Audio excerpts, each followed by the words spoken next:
What is up, my peoples? I know it's going to take a little bit to start building up the audience, and I know that there's going to be different people popping in and out all throughout the day, but today is the day for contrast paint, and we are going to start off with the Warhammer Underworlds Zarbag Gits. Okay, so basically what the deal is these are all skirmish size groups that we will be doing today.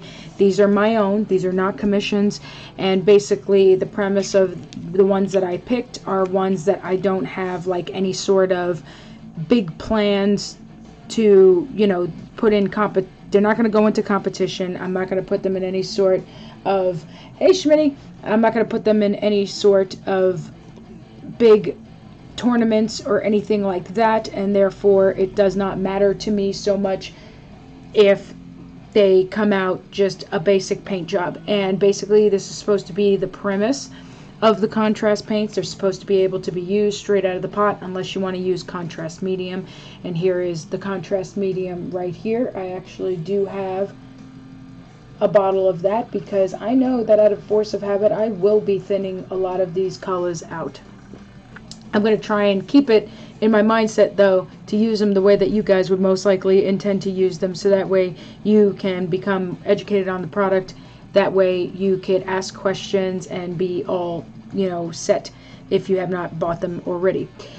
Here's Technical Storm Shield. They now have the matte sealer now in a bottle, in a pot. Hey Joe, now in a pot. This is Technical Storm Shield. This will be the matte opposite of Ard Coat. If you get Ard Coat, then you'll be getting gloss. You get Technical Storm Shield. This is the matte one. You want to make sure with the contrast paints, I could tell you off the bat, you're definitely going to want to seal the paint job after you're done. From what I understand, that's a big thing to know. So the two primers that are exclusive undercoats to contrast is Wraithbone and Gray Seer. Okay, so I have the Gray Seer pot right here, and I have the Wraithbone pot right here.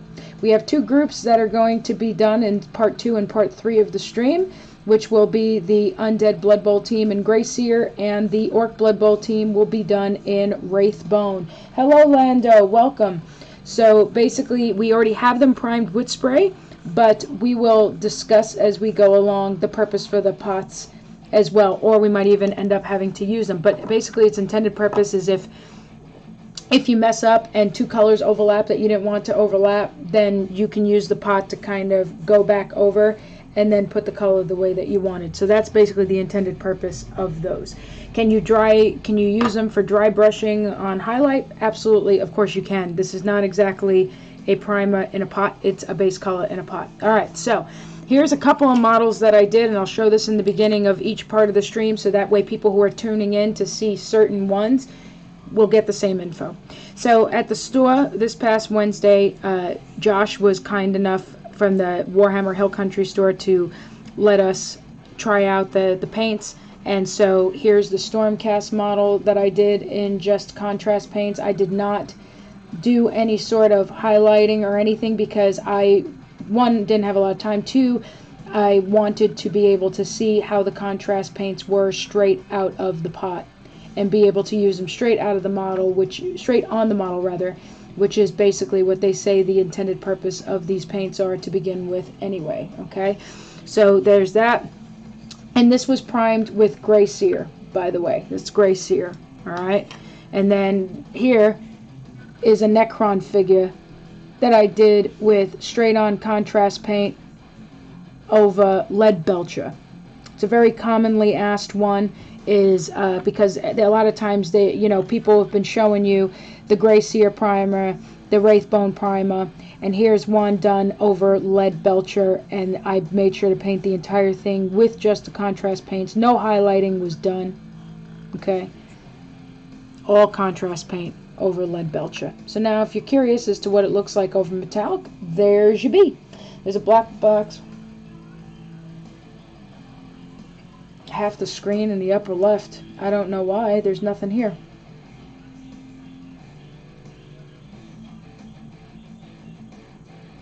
I don't have anything showing up here. Wait, what is this here?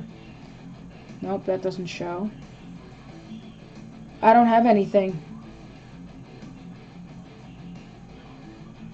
It shouldn't be black. The only thing that's here is the alert box when someone follows, but that doesn't change the color of the screen at all. So if you're seeing a black thing on the screen, I don't honestly know where it's from. Oh, it could be a buffering thing. Hey, Nakos. So basically,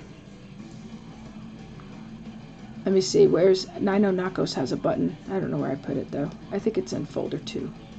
Because Nakos streams too, so we want to make sure to follow him. He does Japanese loop braiding, very talented. So, yeah, try refreshing it because I don't have anything that would show a box for any reason. So yeah, that's what the Necron looks like over Lead Belcher. Yay! Okay, so our first group is Warhammer Underworlds, the Zarbag Gitz. These are the little gobby guys. Look at the little gobby guys. Nom, nom, nom. And these were basically done with Zenithal priming and a quick go over with some heavy body acrylics from Winsor Newton to put in some tonal qualities of black, white, and gray. But I wanted them to be mostly bright, so that's why you see more gray and white than black. So that's what we're going to start on today. Yay, we're going to start with the Zarbag Gitz. Oh my god, how exciting. Okay, so basically, if you're going to use these paints and you want to keep everything all nice and neaty, then you want to try not to put anything in a spot where it's going to overlap. And that's if you want to save yourself time doing skirmish groups or armies, like, you know, and whatever. But if you do mess up, no biggie. You do have these pots here of either Gracier or Wraithbone, depending on which thing you primed it with. In this case, I did Zenithal, so I would probably just go over with like a white. If it's on a highlighted area, I'll just use the golden titanium white. You can use any primer. Yeah, I don't know why that is. I'm sorry, Lando. No problem. So basically, I have the golden titanium white. If anything here on the highlighted area messes up or something, or I have a regular Reaper white on the side, it's no big deal. But these are formulated. You can use them with any primer, but they are specially formulated for the Wraithbone and the Gracier. They spent 4 years putting these paints together, you know, formulating them, and when they did it special with the Gracier and the Wraithbone, okay? So let's see, what do we got? So when you're trying to do something nice and quick, you want to go through and whatever colors you know is going to be whatever, start with those first. So for example, I know that I want the robes to basically be black. However, I want to experiment, if I may, and I want to mix.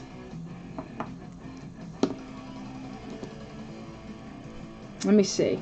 I want to mix the contrast black Templar with the contrast Arcalian green, or I'm trying to think if I wanted to do it with the Pterodon turquoise. No, because I want to use that for something else. So yeah, I want to mix the contrast, the Templar black. This is how it looks out of the bottle, or in the bottle, I should say, sorry. That's how it looks in there. So I'm going to take the butt of the brush and put some in my palette here. And I'm going to try not to use too much, because I'm going to see, now it's supposed to be that you use a bunch of it at one time and pile it on.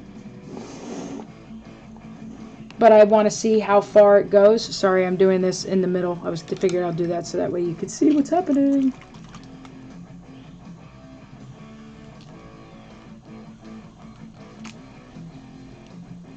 Alright, here's the Arcalian. It says Arcalian green, but it's actually a dark blue.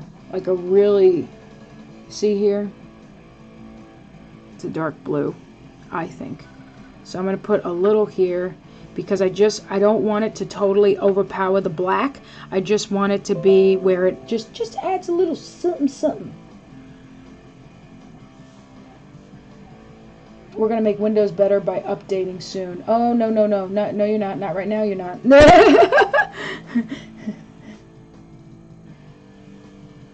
Schedule the restart. Pick a time.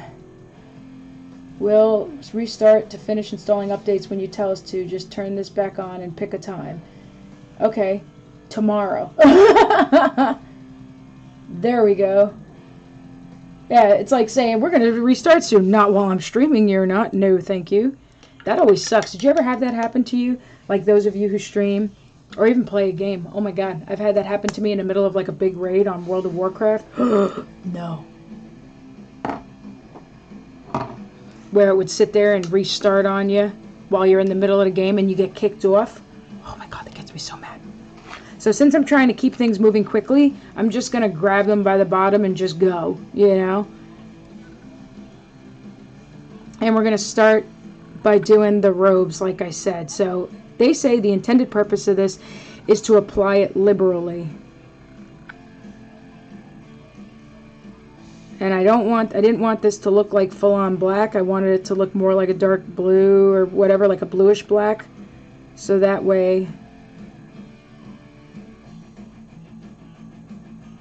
they're not like the same as every other one that people usually see. And also there's going to be other bright colors happening on here, you know, like the green skin and stuff. Alright, I made a little bit of a mess spot, so I'm cleaning it with a clean brush. That usually always works no matter what kind of paint you're using. Alright, so one thing I learned or heard about this paint, I didn't experience it yet, I'm sure I will at some point in time. But I was told how these paints are so highly pigmented that if you get this on your clothes, it's not going anywhere. So in other words, I'm not wearing my jeans right now. I'm wearing a pair of jammy jam pants. So if I get paint on them, I'm not going to care. But my jeans, I want to, you know, the jeans that I was wearing earlier today, I want to keep nice, so.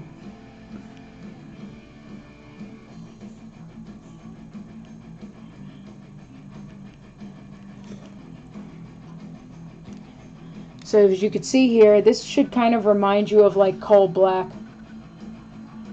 Oh snap, we're going to paint a whole army in like 32 seconds with this amazing new paint. Shit, I wish. I hope. We'll see. Oh my god, that's hysterical. Yeah, so basically that was what I was told by the store manager, my friend Josh, for the Hill Country store. He's like, dude, you need to know this is so highly pigmented that if you get this on your clothes or on your carpet or on your cat, he's like, or whatever, it's not going anywhere. Because and you could tell putting this on too, a lot of the colors in this line, even from when I experimented this past Wednesday, a lot of them are very highly pigmented. Even this one here, I mean, I mixed two colors together and you could even see these are highly pigmented, but that's what I like about them too. These shoot really well through an airbrush, just so you know. If you want to check out on Facebook, Andy Wardle Artwork, he actually did this color with an airbrush and it came out fantastic. Like seriously, it's on the blog post that I wrote too about contrast paints. So here we go. Here's one down. We got one down, people. We did it as a team. We did it together. So you can see here there's some shading happening, and right where I had the white, it's where it's brightest, and where it's bright, you know, where it's a little brighter than the shadow but not too bright is where the gray was. Hey dude boy, happy Saturday to you too, my darling. Oh, if you guys want to follow someone really cool for 2D art, Dude Boy's been doing a lot of that. So definitely follow him for that. Dude Boy, so far I took two contrast paint colors. I took Arkellian Green and Templar Black and put them together to start off, to kick us off here doing the Zarbag Gitz robes. So that's what we've done. That's what we're kicking off by doing. We're going to paint all the robes first. And like I was telling the rest of them too, when you're sitting there and you want to just quickly paint up a group, whatever colors you know for sure you're going to do something. You know, like for say for example, I knew for sure pretty much how I wanted the robes to look, then yeah, work on that first. Everything that you know what color it's going to be, work on first. And then the stuff that you're stuck on and not exactly sure what color you want to do those after. Because, you know, when you're trying to get a group on the table really quick, which I know is the intended purpose that a lot of you are going to use this for, you got to keep it moving. And sometimes as you go along and do the stuff that you know what colors you're going to do, you figure out the rest sometimes as you go along. You're like, oh, you know what? I could do this color, and man, I was stuck on what I was going to do that one, but now I know. And then when it comes time that you do those other parts, it won't be so bad. But yeah, when you're trying to get something quickly up on the table, you don't want to waste too much time. Especially if you're not trying to, you know, win Best Painted awards and stuff. I'm sure, I mean, what a lot of us agree is that if it's, you can use these paints for different things. You can add them into your paint toolbox arsenal as well. Definitely, definitely, definitely. But if you know, if you're trying to use them to paint a whole army and win Best Painted, I don't think it's impossible, but I think it's going to take a while before we get there, because we need to experiment with these paints more, learn more about what it is that they do, and come up with different techniques. And I'm sure for months coming, we are going to have a bunch of us come up with different techniques. One of the people so far who came up with a good technique idea that I've seen was Chris. I believe his last name is said Bellow. And what he did was he experimented with contrast paints on a tank, like a rhino. And what we found was doing the contrast paints on larger surfaces results in quite a bit of the whole brushstroke thing going on, right? But, smart man that he is, he found a way to combat that. And what he did was he took a sponge, like one would use from a foam tray for your army, and he used a piece of that foam, and he dabbed in the areas where there would be those brush strokes, and they were gone. Only thing is that it gave the look of texture as well to the surface. Now, in terms of when we talk about a rhino, a vehicle having texture on it, that could work. Now, if you're trying to do something like a large model with a, I don't know, a smooth silk dress or smooth fabric, maybe not so much. But on that rhino having texture, that works. You want to save those kind of sponges too anyway, because they're great for things like weathering when you're trying to apply rust and stuff, pigment powder in a certain way. Yeah, those little foam sponges, when you do your pluck foam, save them, because you can use them. Here's the next one. Yeah, basically that is what they are. This Zarbag Gitz, but same thing. Here we go. That's what my mix of colors. Templar black and Arkellian green. I know it's probably hard to see with the webcam too. Sorry about that. But I mean, at least you get an idea. I'm going to go under here a little bit more. There we go. I missed a little spot here. I have OCD, so you'll if you've never seen it before, definitely about to see that today.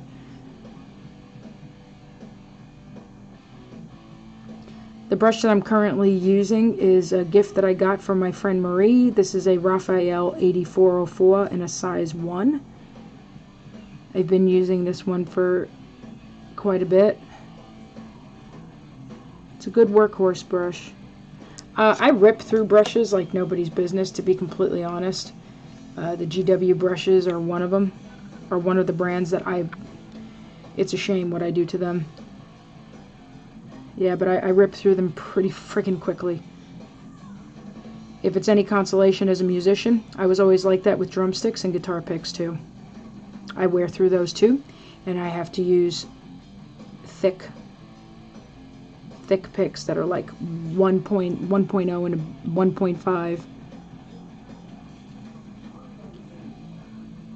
The practically, you know, just enough flex to get the strings moving and not give myself, arthritis too quickly, but with enough strength that they won't like break in one song, like I've done many a time before I finally was like, nope, I need thick picks. That's just gonna have to be the way of things.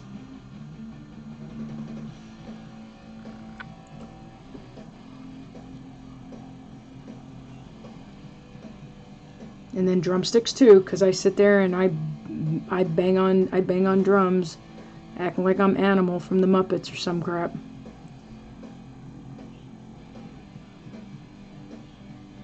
Trying to make sure I don't hit other spots that I don't mean to hit. Just to save time. Although I'm sure there's going to come a point where I'm going to have to use one of those pots or something for... There we go. Making sure I didn't miss a spot. But my regular brushes of choice that I use are my Winsor & Newton Series 7. I'm probably going to do the mushroom on top of his head like an orange, so that way we can see what orange looks like, and also because it'll go really well with that whole dark teal color kind of thing. And I will check on chat as much as I can, but I'm trying to make sure to keep it moving with the painting too. Feel free, of course, to chat amongst yourselves.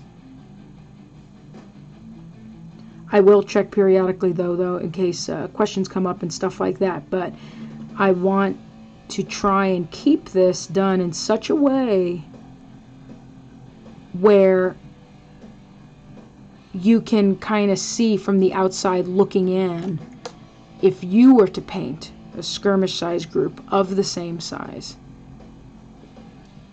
how would it work for you? It might take you a shorter amount of time. You might paint faster than me. It might take you a little longer amount of time, but at least it gives you some kind of an idea about how these paints work. And if in fact they do cut down time for you. Keep in mind these paints are not completely miracle workers. For some people it is, especially those who don't really have time to hobby at all. But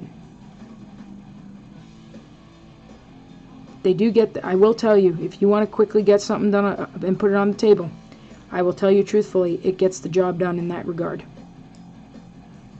And I'm sure we'll sit around playing with these. I even got my kill team for me primed in one of the Vallejo colors. I don't know if you know, Vallejo came out with spray cans too in different colors. And there's this one that they have called Dead Flesh, which is kind of like a yellowish green kind of thing. Yellowish green kind of color. I don't know why I said kind of thing. I apologize. But I have them done in that color, primed. And I'm going to do the contrast colors on those too. Again, it's because it's just for funsies group of models that I have. I don't plan on putting them into a competition or winning awards with them. They're just for funsies. Even us professional painters, we need to have some just for funsies stuff too. I'm trying to make sure I didn't miss any spots on this guy. A little bit by the ear. Trying to get that. Under here. I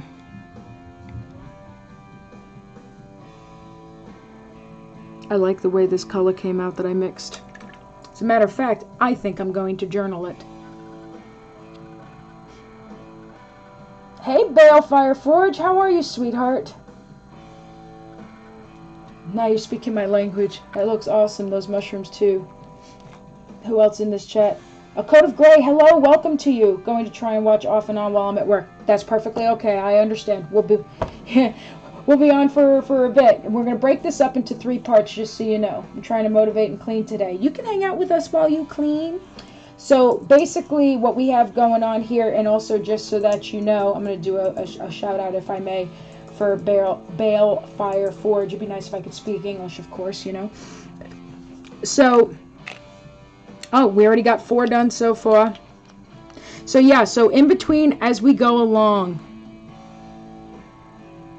when I'm done with this group, for example, I will turn off the stream for a couple of moments to give myself a break, use the bathroom,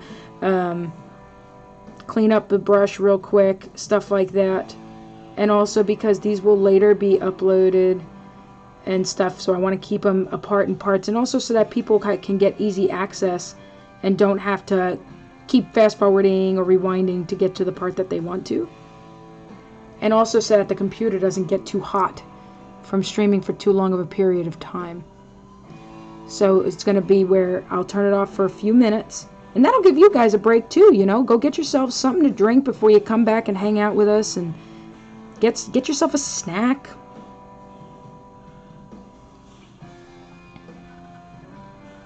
And then we'll come right back on. But I figured that would be the best way to do it. That way I'm not like straight going for like 6 or 7 hours or whatever. I mean, I don't honestly know how long it's going to take me to do all 3, but this is going to be definitely a challenge for me, and you guys are going to be here with me while we do that. I think it'll be fun either way though. So how do you like this music I got on? I got it from iTunes. I looked up royalty-free music so that I can have like a streaming playlist for videos that'll potentially go up on YouTube or whatever. And it was only $10, and it has like I think 66 tracks on it of guitar metal.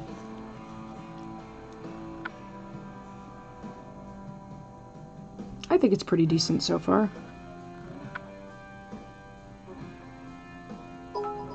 What's this? The Howe family. Oh, thank you for the chair. That's so sweet of you. You're the best. Thank you. Dodge. That was the name. Is that correct? Thank you for doing this. Oh, you're so welcome. That's so nice. It's nice to be appreciated. It truly is. Okay, so far what I'm seeing is this kind of has a gel, sort of a gel wash kind of consistency. So what I'm seeing is if you don't move fast enough, this stuff will dry and it'll kind of be like gel in the palette, I mean. Not on the model itself so much.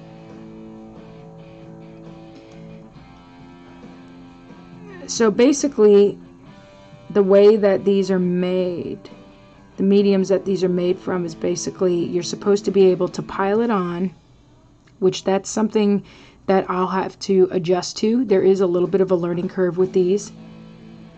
It is something I'll have to get used to because I'm used to thinning paints as I go along. Unless there's like a certain situation, like I'm doing line highlighting or something, then I won't really thin the paint because I want it to be, the paint to be stiff enough, so to speak, to make an edge highlight. Whereas if I thin it too much, it'll pool instead, and that's just kind of not what I'm wanting to do. So I kind of need to get used to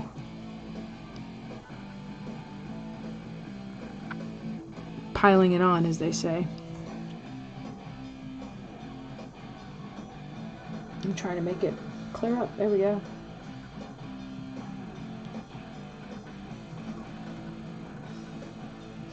It's pretty chill sounding. Reminds me of like Walking Dead. You're struggling a bit with your glazing. We can talk about that later if you want. You can discuss with me how you're struggling, and we can go over some good tricks and practices if you'd like.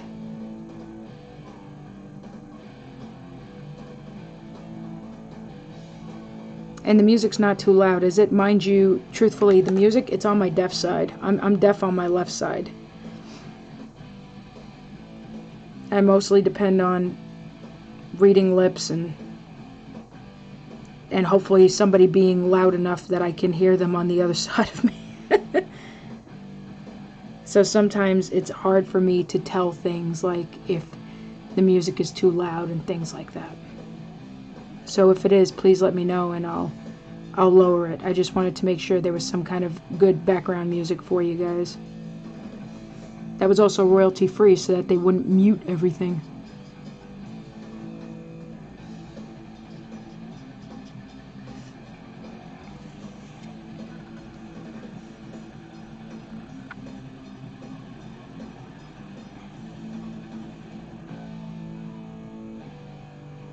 Trying to make sure I get underneath.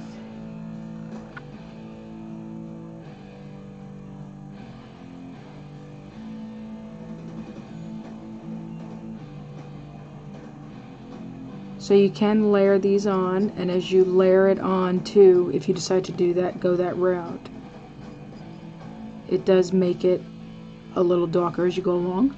But again, like I said, don't forget that these paints, when they dry, as they dry rather, from what I understand, they self-level.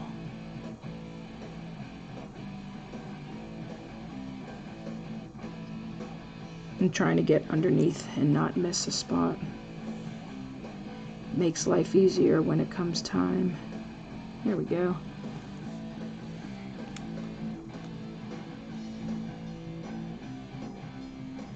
Trying to make sure to get the inside of the hood there.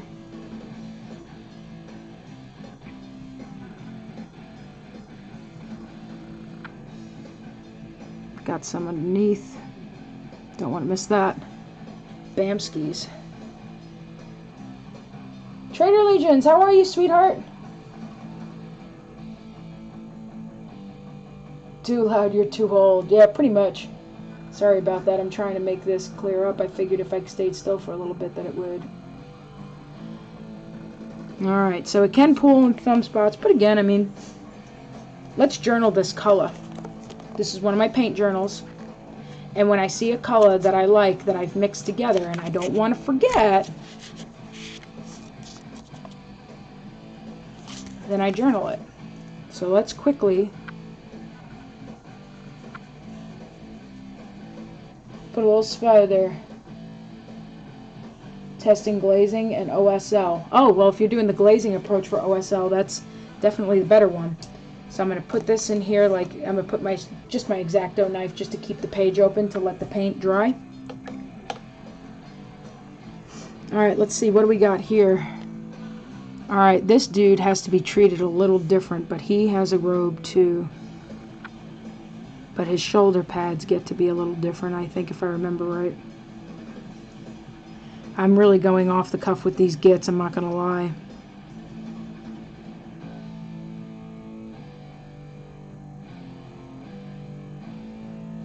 The Arkellian green, very highly pigmented, as you saw when I mixed the colors. I didn't put that much.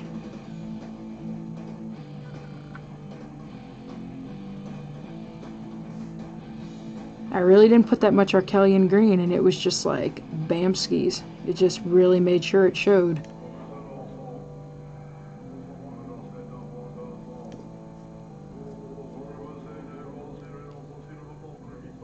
Okay, I might have to do a little more color. Hold on.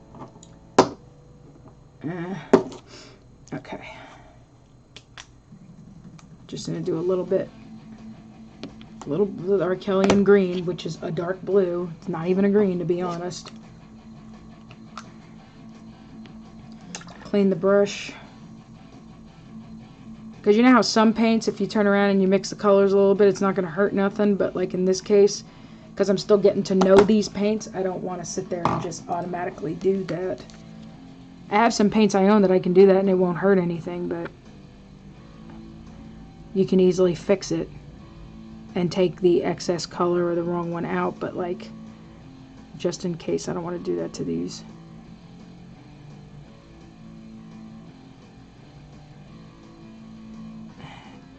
And I just made sure to do a little bit, just enough so that I can paint this robe for this last guy. And then we're going to get to the next part, which I know I can get ADD on these things, so I'm just gonna not fully decide yet what that next part's gonna be. And then on some colors, maybe we can decide together. How does that sound? Does that sound fun?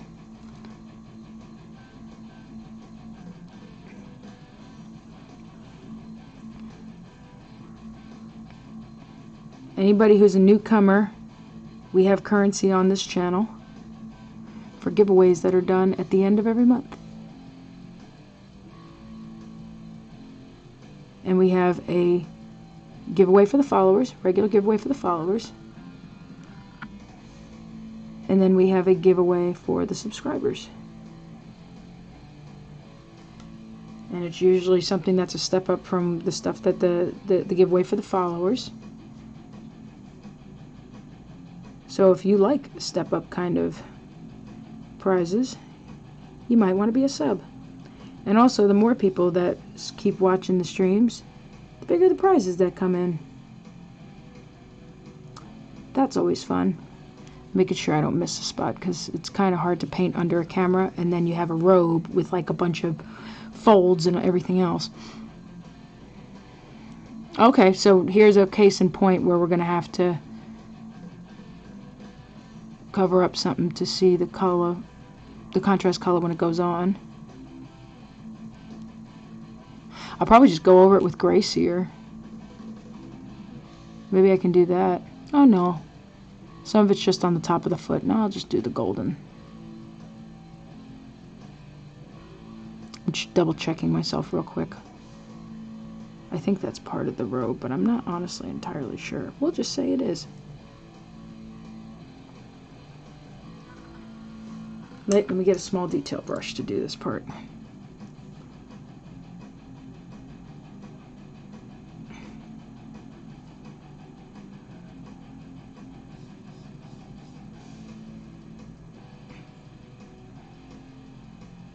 Here we go.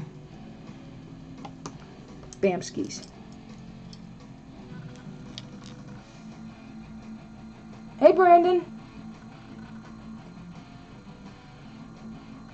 She won't mind the girls. Hi, girls. I give kisses to the girls. You never win. You didn't win yet, Schmitty. Don't be so sore. Alright. Let me think here. How about we do these squiggies? Alright. So, one of the most popular colors that ended up getting picked up was the Blood Angels Red. What do I think so far? They're fun. I was playing with them on Wednesday, bro. In my local GW store. Here's the Blood Angels Red. The true Blood Angels color. Really is. Alright, so. One thing I do know that you can do, that I did with them on Wednesday, was that you can go back in and line with them. Because I did that on the Stormcast girl. I did the yellow that they show, that they recommend that you do for, you know, your NMM.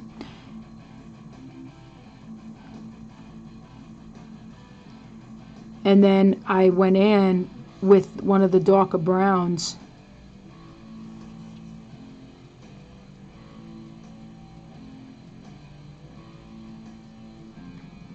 To do the lining for that NMM, and it worked out fine.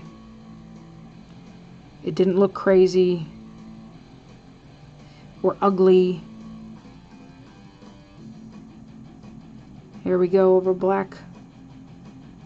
Just shows a really dark red. It doesn't ruin anything. Trying to make sure not to go over too, because this is a really highly pigmented one. Really highly pigmented. Very much so.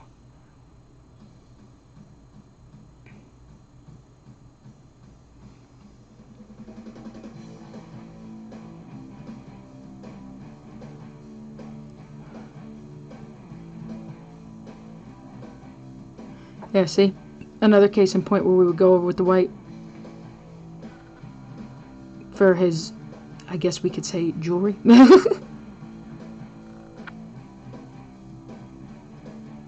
But yeah, this Blood Angels Red is one of the most popular colors in the contrast line that sold out. It was one of the ones that sold out the quickest.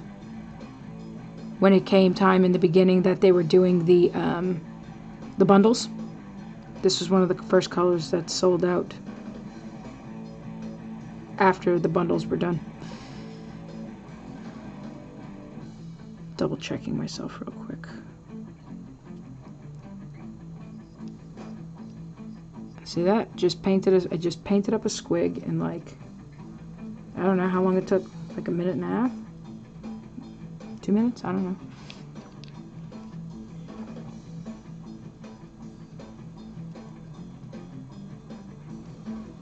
Squiggly butt. And you can dry brush over these after to highlight too, so don't worry about that part. That can be done.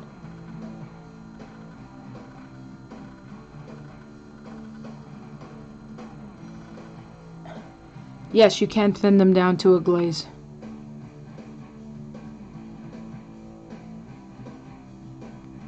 That's basically one of the intended purposes of the contrast medium.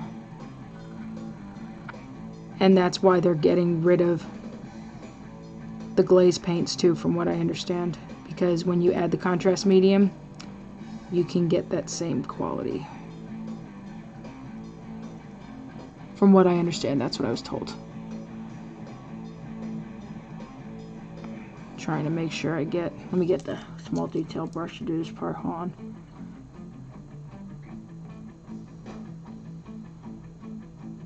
She's getting a little tiny parts that I couldn't get to, you know?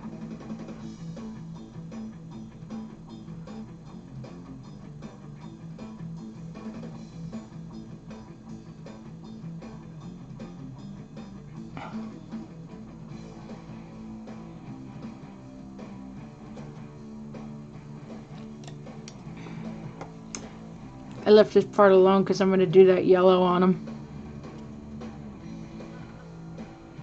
What do you think?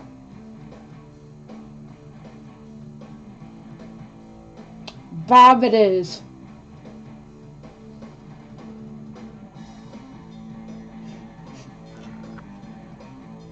Bob wants to see a squig up close. Okay. Hold on. There we go.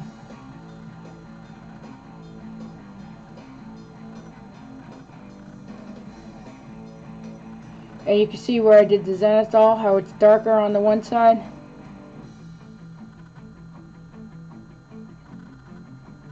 And it's brighter up at the top.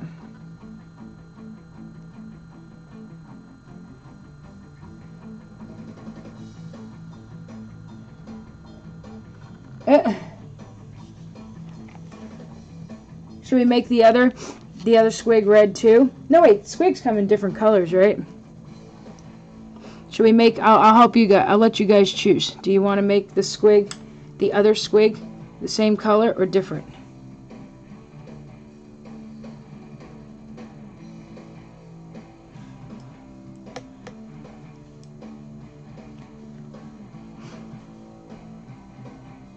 The other one, Toofy.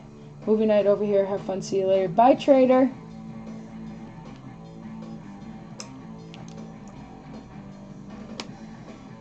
Do you want the other squiggy to be red?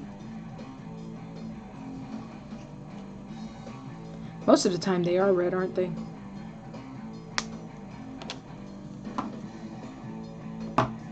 Let's see. For wood, most people are using the contrast paints in wildwood. Hello, Bunny. How are you? Oh, wait. I forgot to put Brandon's shout out for his streaming. And then there's Bunny. Blue for the other one? Alright, cool. Well, but now you gotta pick which blue. Let's do, hold on.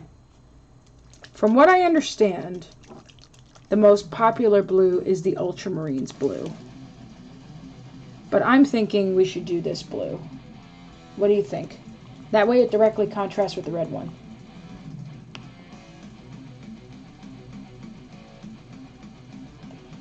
Y'all all over the place. We gonna have to vote.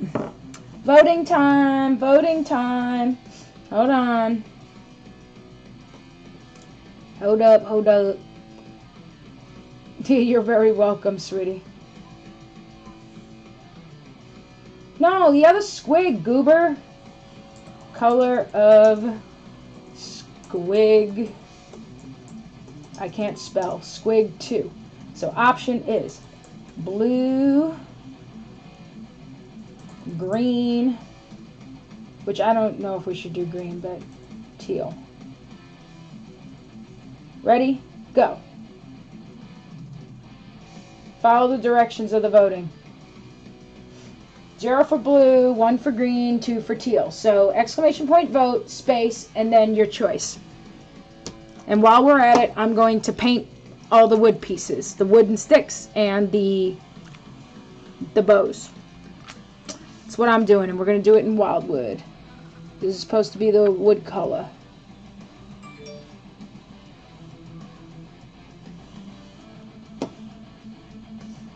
Brandon, you're supposed to put the number, goober. Another way that you can tell that these paints are highly pigmented is when you're sitting there cleaning the brush. The color still comes off a couple of times for a bit.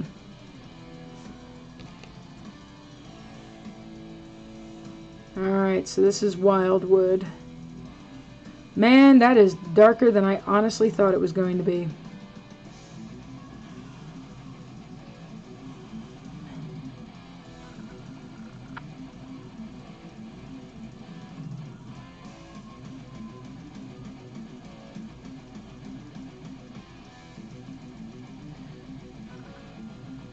Maybe it'll dry a little lighter, hopefully. I mean, we can always dry brush the lighter color over it, so that part's not of consequence, but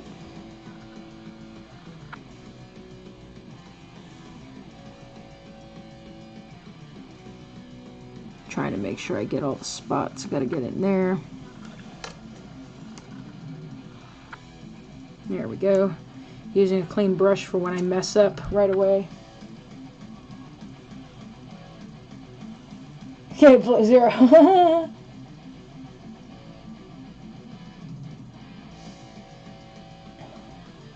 Let me see how much longer for the vote. Hold on. I didn't check.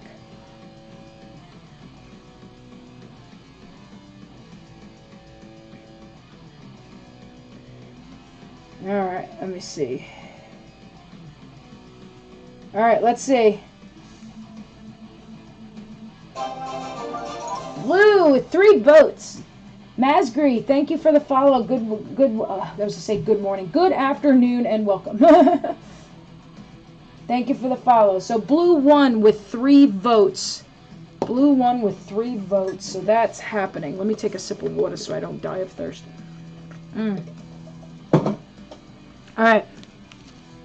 So this is Wildwood. It's a pretty dark brown.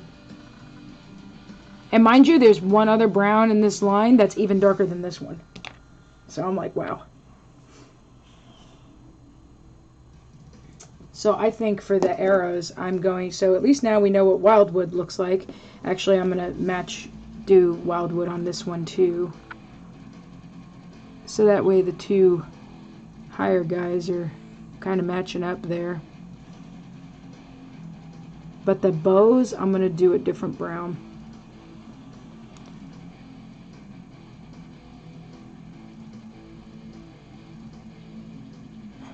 So it was pretty insane at the store today. There was a bunch of us waiting out in the front, starting from like 9:30 in the morning. And it's a good thing we did, because as soon as the doors opened, it crowded up, obviously, at the contrast booth.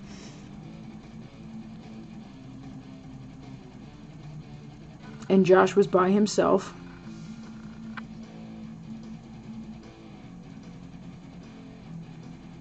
Just making sure I got everything. There we go. Okay, for the Wildwood, bam, done. Bamskis. Alright, so we're going to do the Gore Grunt of Fur for the arrows. I want to kind of see, for the bows rather. Well, maybe for this arrows too. Schmitty, you're voting and it's already done. So this is the Gore Grunt of Fur. This is more of a brown that I was looking for, actually.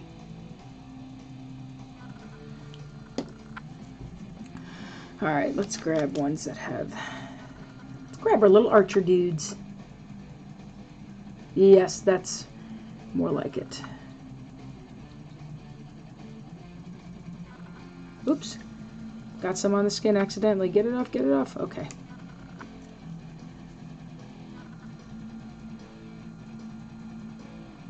I'm trying to make sure I don't get it on the robe. That's one thing. If you're going to sit there and use it where you apply liberally, I would think it would be harder to do in times like this where you're trying to not get it on the robe, you know. Otherwise, when you put the two colors together, they blend. And I mean, if that's a certain thing that you're looking for something, that's fine. But if you're trying to have two separate things going on, then I don't see how that would be really what you'd be looking to do. So there you go on that. That's the Gorgrunta fur, which I'm going to tell you, I like it. And I'm going to use it for these parts of the arrows. Try to see if there's another spot that I missed. Could be a good ground color too. Oh, and when you get it on your skin, by the way, it took me about 2 days of showering to get it off my fingers from when I went the other day to the store.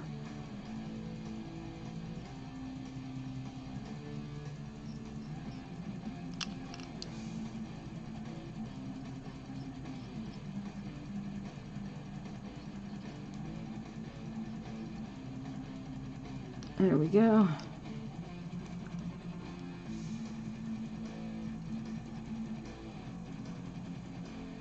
And that works for that. I'm trying to see if I can get any of the stash for there. There we go.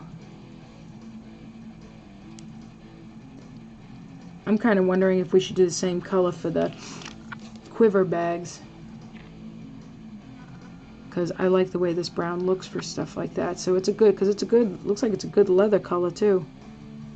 And when you're trying to do a skirmish group, like an army group or whatever, you don't want there to be too many colors. You don't want there to be a color for every single thing. Some colors, like browns and stuff, you want to utilize in different ways. Double checking myself. Yeah, $7.80 each. You slowpoke.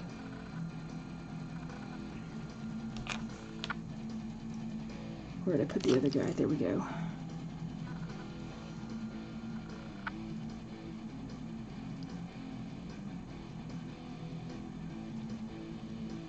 There we go.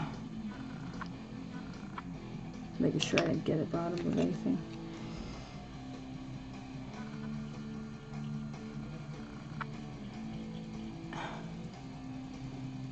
Cleaning up some of the wrapping because I do want it to be the Gorgrunta fur.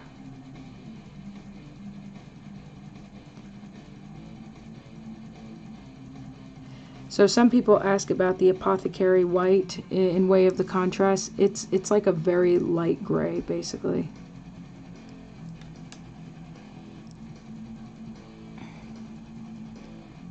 So it'll look good for certain things, but if you're wanting it just for something that's pure white, it's not going to necessarily, depending on what kind of white you're trying to do, it might not work. It's a white that has gray in it.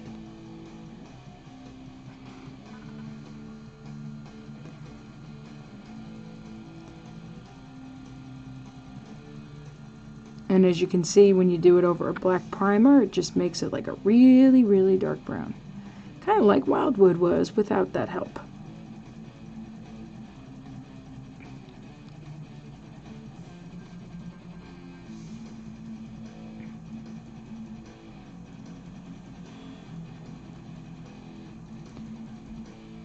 There we go.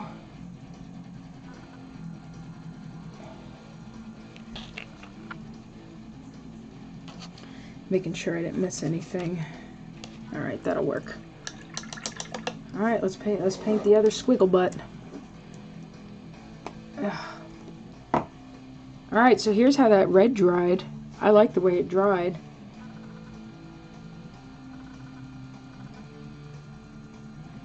It does self-level. It does shade in the areas that it needs to.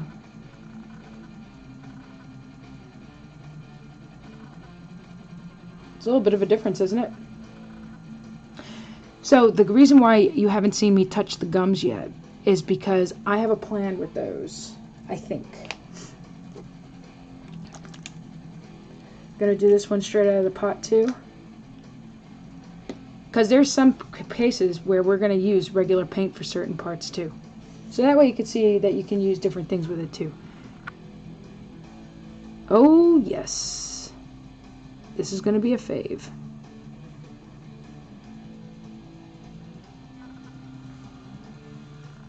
And this is the Talisar blue. Like a cyan. Which is perfect because that'll make it perfectly contrast with the red squiggy. Dude boy, what are we naming this one? The red one's Bob. What are we naming this guy? Come on. Tony? Should we name him Tony?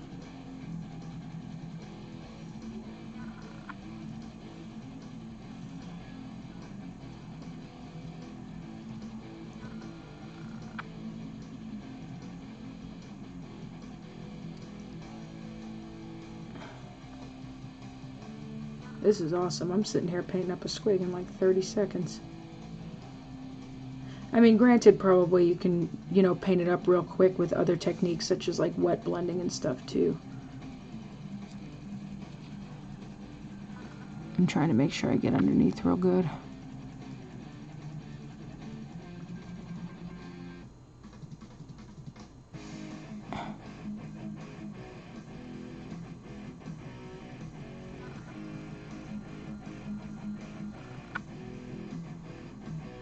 But I mean, sometimes when you just want an easy paint that puts everything together, especially some people only have like 20 to 30 minutes a night to hobby.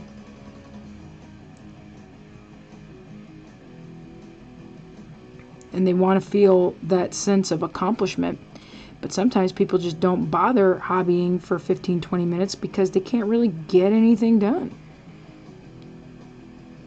But with these ones, if you just want to paint something just for funsies, it works for that. Like these are my just for fun models. Or some of the just for fun models that I have. Oh, that's right, you did say Toofy. So should we call him Toofy George then? Just to kind of mix up what Schmitty got and what you got? Why won't this clear up? Oh. Sorry, that's for my thyroid medication. There you go, Talisar blue.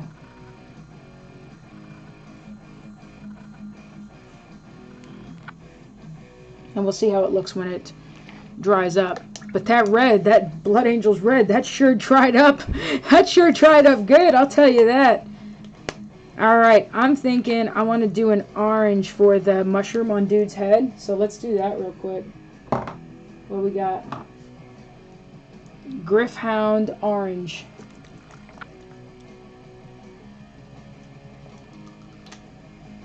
Let's see how this looks. Doesn't really look like a bright orange though. I'm trying to see if there's some other substitute I should use.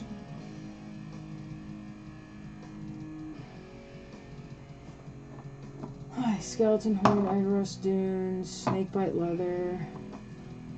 This is the yellow. Let's see how this Griffhound orange looks. I'm painting on my thing. That could work. Alright, so it's kind of looks like it's kind of like a rust orange.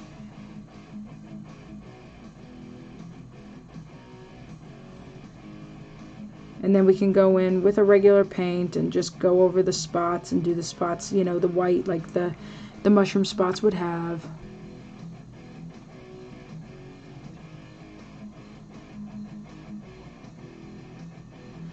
But for now, when you're just trying to quickly get a group painted, you just gotta keep it moving. You're like, okay, paint it over, and then just go over with a color, just dot the color on. Bam, skis, done. What we got? Haunted Miniatures now following. Thank you for the follow. Thank you. I love that blue too. So this is the Griffhound orange. It seems to be more like a rust orange than a bright orange, like with the blazing, what was it called, like the blazing orange one would be in the regular GW line. I'm trying to go back. and not retweet myself at the same time. Let me see. I put the colors in order too. Like I put all the flushes in one row, all the blues in a row, all the greens in a row. Oh, which reminds me, let's pick skin. Let me think. Do we want...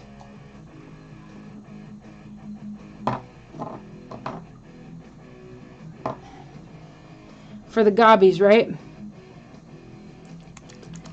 Do we want to make... Alright, let's look at these greens together. I already have it where we're going to be doing my Orc Blood Bowl team in the Orc Flesh for obvious reasons. So I want us to try a different green for the gobby skin. Here is Warp Lightning.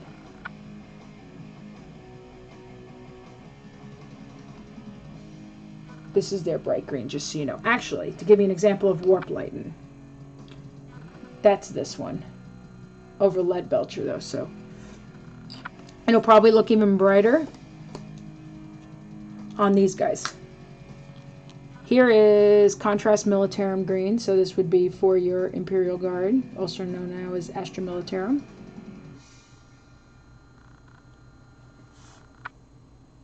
Yeah, orange, you can use that orange for the base of a flame for sure. But like, that one leans more towards a rust orange than anything, I think. So which green do we want to do? There could be a clan with blue squids called the Blue Tooths. Oh, that could work too. A very technological name. Yay, water. Okay, so should we do Warp Lightning so that way we have a whole bright color thing going on? Let me put this Militarum green back over there. Cool. Warp Lighting. Or Lightning, I almost say Warp Lighting. I don't know why. There we go.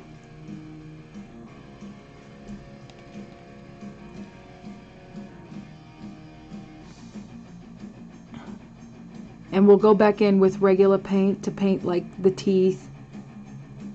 So don't, and do the eyes. So don't worry so much about that if you end up painting over. And that's to save you time more than anything. Oh yeah, this works. Look at this. And mind you too, this is going to have more of a cartoony, when you paint these, at least for right now, while we're still trying to figure things out, they're going to have more of a cartoony look to them. There we go. I adjusted that.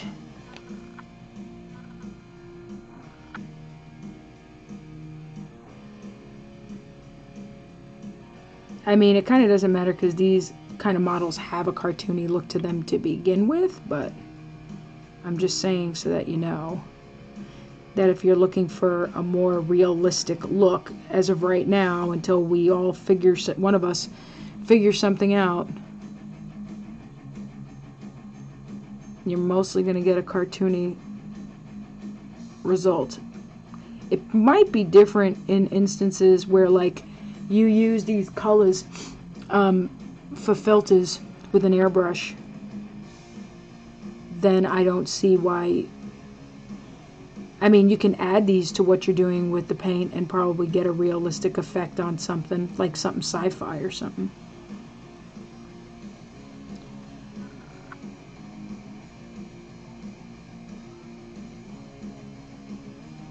There we go.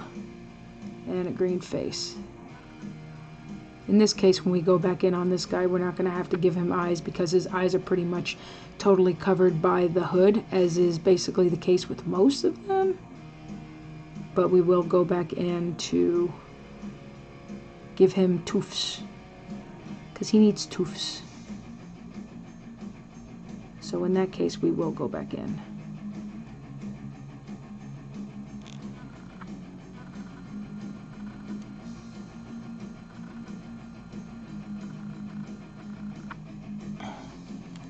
There we go. Thank you. And this is Warp Lightning. This is the color we're using right now. Oh, I forgot he had hands. Sorry about that, little buddy.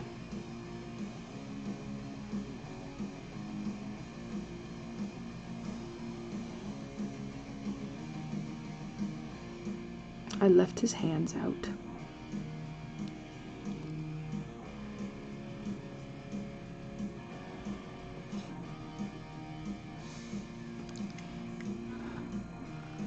He's like, dude, I has hands. And as you can see here, over Zenithal, in the areas where there's the black, it just shows as a darker green. And we still got a couple other ways to see how these look.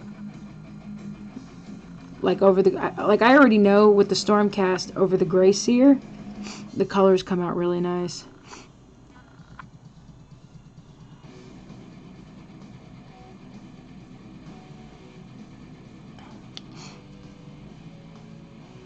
And Wraithbone, when we do the Orc Blood Bowl in Wraithbone, that'll be my first time seeing how they look with Wraithbone. Josh had some models that were primed in Wraithbone and stuff, but I didn't really get a chance to watch what everybody else was doing, you know.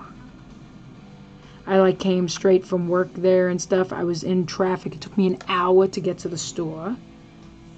So by the time I got there, I didn't have much time to do much, you know.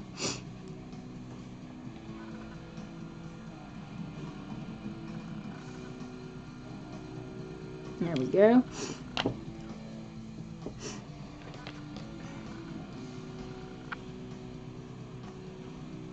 I put moisturizer on my face and still my face decides to itch.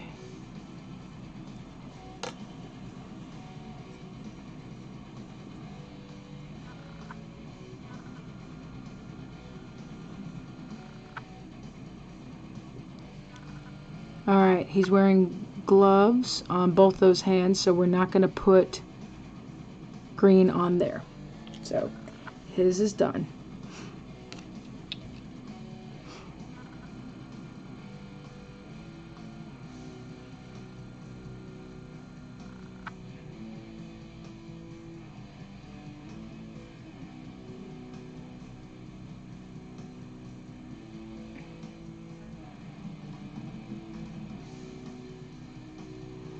But so far, I'm pretty much thinking that the Zenithal priming is going to be the coolest way to use them. I mean, I like painting with washes and glazes, so I knew me getting these paints was going to be me getting a set of paints for stuff that I already like to do. And when I do painting with washes and glazes, I typically do it over a Zenithal prime. And how these compare to the other paints I have is that some of these are just as pigmented as some of the stuff I have, like my P3 inks, for example. But still, there's a bigger variation of the colors. So it's like I get to have like sort of gel consistency washes in more colors. That's fine, that works for me. And these, like I said, shoot really good through an airbrush, so I'm excited about that too. So that one's done, and then we got just these. Well, let me move these over so I don't... Oh, look at how the blue dried. Woo, yes. Girl, yes. Gotta go, but those paints look awesome. Most likely pick up a couple, see how I like them. Sure, yeah. I'm glad. But here's how the blue looks. That's the Talisar blue. I like. I approve, people. I approve. I mean, I already approved when I tried them the other day. And I knew I was going to approve when I saw what they were and what they were about. But anything... Thank you, RGE Wolf. Thank you very much for the follow. Welcome. We have currency on this channel that's used for giveaways at the end of the month. We also have giveaways for subs. So please feel free to be part of our family and hopefully win stuff while you do so.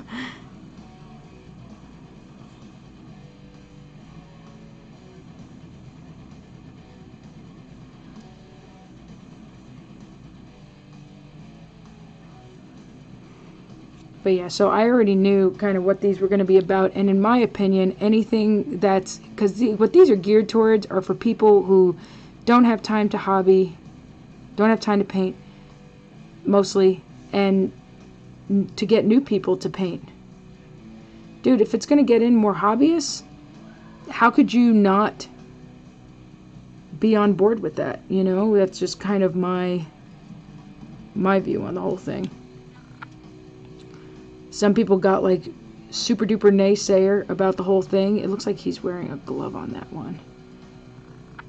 Screw it, he's getting green fingers. But yeah, some people are like total naysayers about it, but I don't honestly see why, because I could see how a new painter, and I know because I teach new painters and even seasoned painters for a living, besides painting commissions and stuff, and I could see how a newer painter or someone who doesn't have time to hobby would still have fun with these. These are definitely, from what I'm seeing so far, they're definitely fun paints. I'm just trying to get into this hard to reach spot here on this figure. Okay.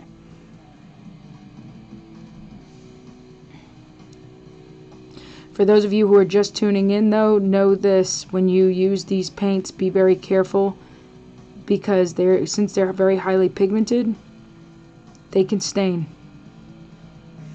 So if you get them on your pants, your clothes, whatever, they ain't coming off.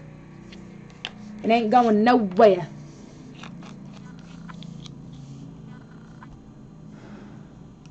I'm putting more on the top of the cap here.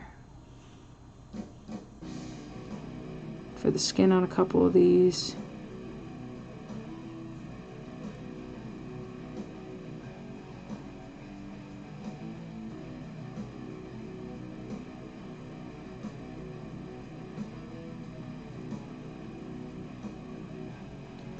The skin.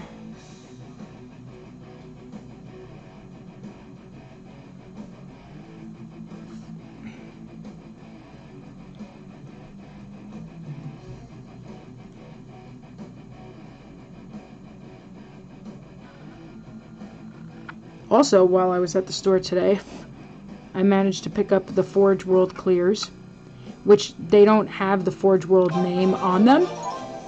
Violet of Zell! Vi has a Twitch account now! Yay! Thanks for following me, baby!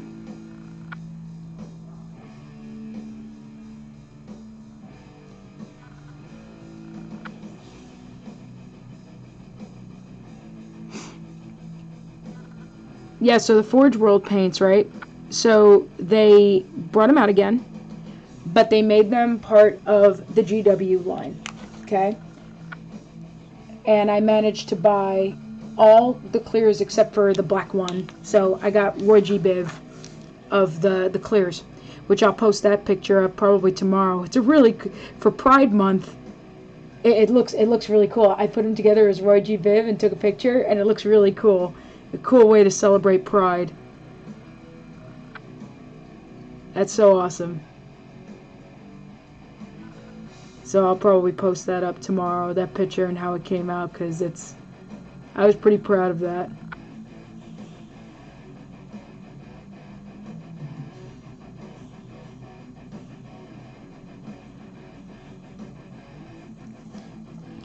Alright, trying to get the little nooks and crannies on this gobby face.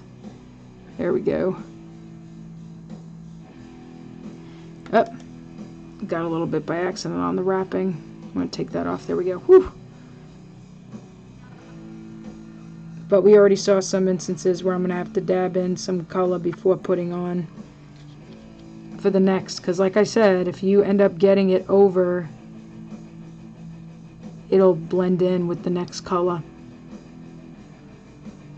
And there's example videos of that when people were testing out the contrast paints, like Chris Bello, and you know, going back to his videos, he did a bunch of them. Epic Duck Studios did a bunch of videos too. And but you saw Chris Bello, he did the contrast paints on one of the, God, what was it? One of the Sauron models, I think. the big lizard ones, and he did it with yellows and blues and stuff like that. And when he went over either the yellow with the blue or the blue with the yellow, it doesn't matter. Either way, yellow and blue makes green, right? As we all know. Yay! Okay. So when he did that, the colors mixed in together. It was pretty cool. So warp lightning, we got the skin painted. Oh my God, rude. As in the words of Enrico Paolini, we are hauling ass. Let me see. Nope, this one's dark as crap. Let me see, hold on. Contrast Agaros Dunes. This one is like a light brown. I think we're going to use that. I want to use that for the ground. Hold on, I'm trying to think here. Oh, you know what I forgot to do on this dude? I forgot to do the feet. I forgot he wasn't wearing shoes. He wasn't wearing shoes. And I have to go over with the white on that one spot where I went over by accident. Which actually, since it was a blue, I don't think it's going to matter so much, but just in case. We'll do that first, like that.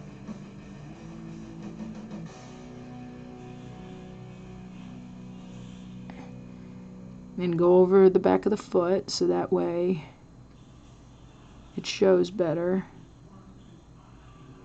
There we go. Doesn't have to be perfect, just so that we get an idea of what's going on. Huh. Oh, I can do some of the Blood Angels red on some of the other mushrooms that I see. Hold on. Like over here. I was just looking at that. And then we can go back in with white and just, you know, do like little dots if we want.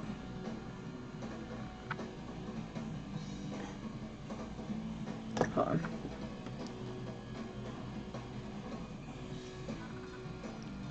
Put that back. Let me see, where else did I see mushrooms? Mushrooms. Badger, badger, badger, badger.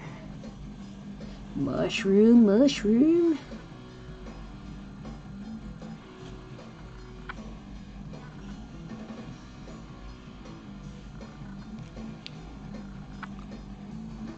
I think I'm going to make the other mushroom there like blue or something is what I'm thinking. And put that there. Hold on. Make that mushroom blue for sure to contrast next to him. No mushroom. Mushroom in hand on this one. And I'm picking the red to go against the skin because red and green contrast each other. And we're using contrast paints. So contrasting for everyone. There we go. Did you also pick up the small pats of the primer? Yes, I have them right here.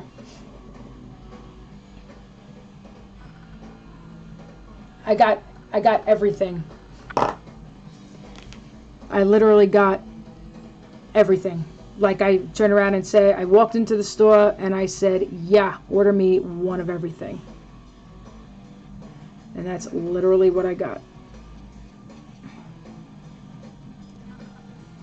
And then on top of it, I also bought, like I said, the Forge World clears, which are now GW clears, but just so that in case you're more familiar with the other ranges, that you understand what I got. When I bought the whole set, one of each contrast, and the primers and stuff came out to something like $310. I'm trying to see what else. That's going to be blue. Let me grab the blue so I don't forget.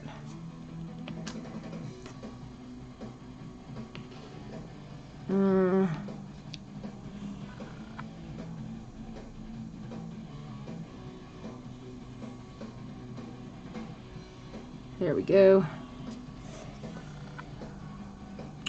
And then this dude has like every mushroom on the planet next to him.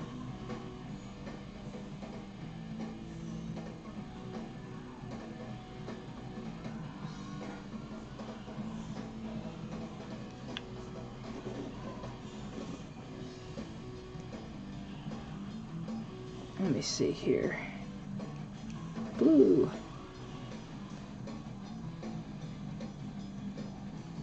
Oops, got some on his foots. Get off the foots. Okay. All right, guys, let's call it out here. What other colors do we want the mushrooms around this dude to be?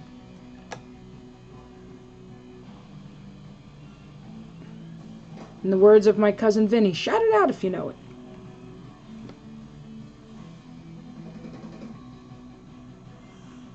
Let's pick out other mushroom colors, my friends.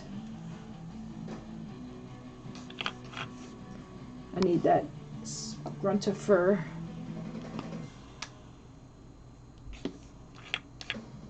Oh, for his bags. I was like, why did I pull this color out? For the leather, for the bags.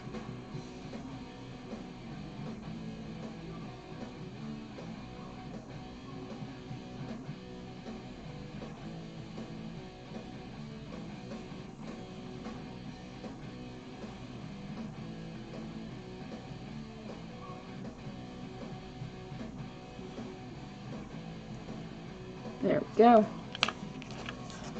Got the leather on his bags done. I was like, I forgot what I was doing that for. There we go.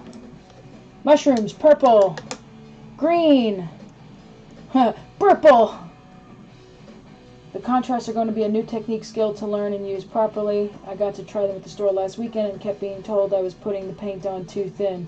Oh, I know. Yeah, there's totally a learning curve with those. All right, green. I heard yous. I heard yous. And purple. I got yous. I got yous. Oh, I forgot this one has fingertips needed to be painted.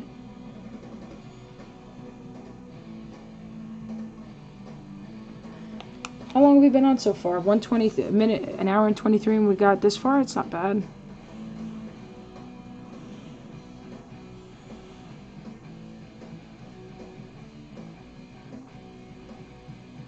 Got some green mushrooms going on here.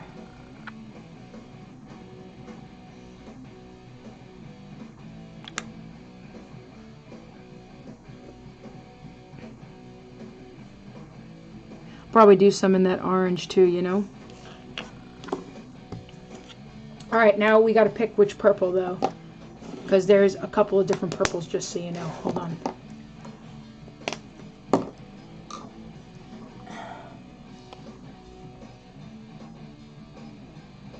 The shyish purple, it's dark, just so you know.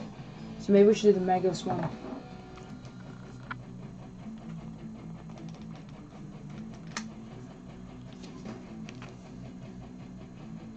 Let's see. Yeah, that'll work. The Magos purple.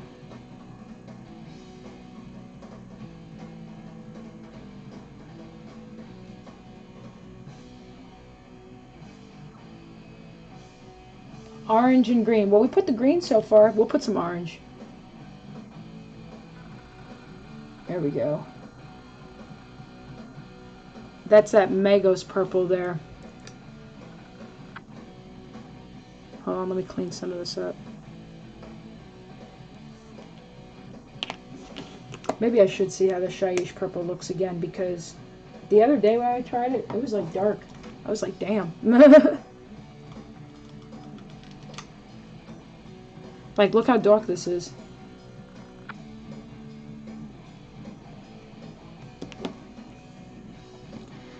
Little purple.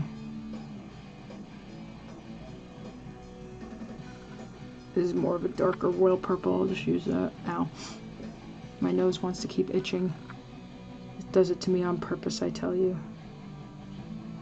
Look how dark this shyish purple is. That's like super dark.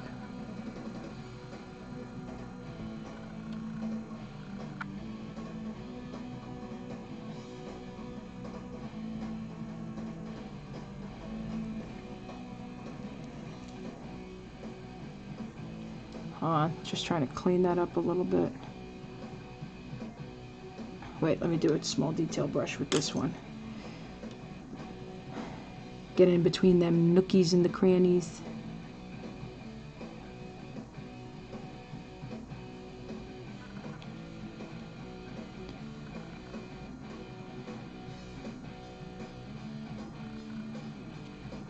try and get the little guy there.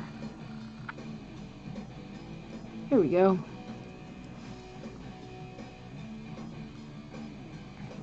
Just cleaning up where needed.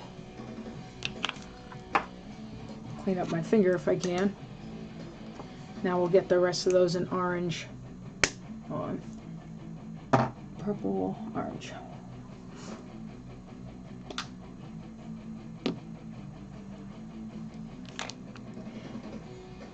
Oh, I see why I have like a cat hair on my nose.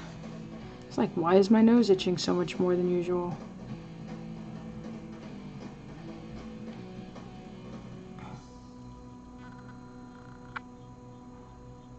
There we go. Some orange for you.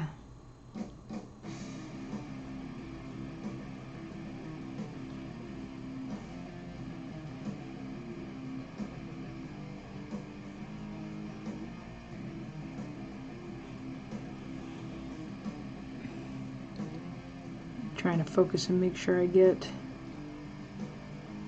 all the mushroomies. What do you think, guys?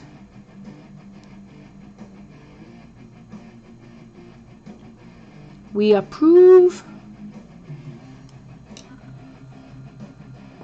Wait. I know, there is a lot of those. It's pretty crazy.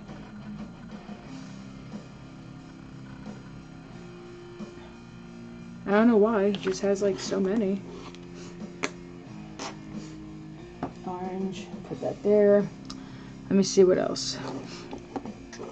Put those aside for a second. Oh, okay. I remember. I was going to do a flesh color for the gums, but let me see. Was it the golem and flesh I wanted to do? Let me see how much. All right. So there's 3 different flesh, right? To me, they look a little close in color, but let me show you. You tell me what you think. Here is the Fire Slayer flesh.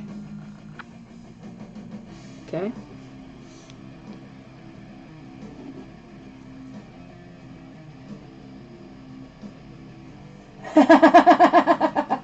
Brandon.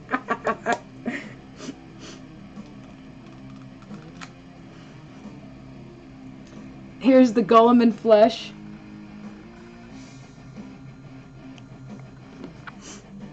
And then here is the dark oath flesh, which looks like it's the darkest of the 3.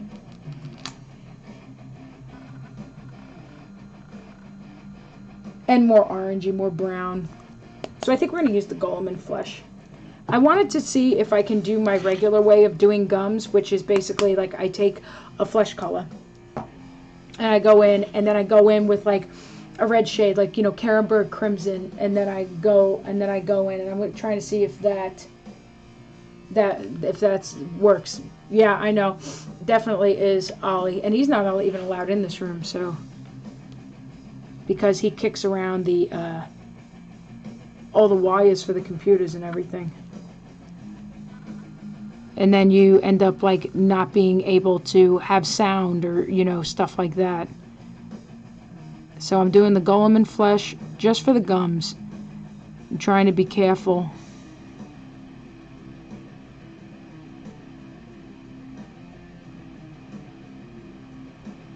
To not get the teeth, because I'm going to do the teeth a different color, okay? And then we're going to go in with regular paint to highlight. So this is golem in flesh we're using for the gums. And then when it dries, I'm going to go over it with Carenberg Crimson, and I'm going to see if that works out. Or if we're going to have to just stick to the old way.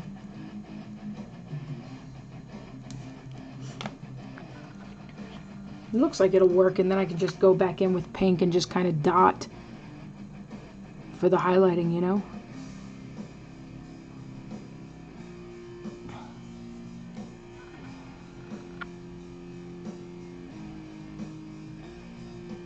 There we go.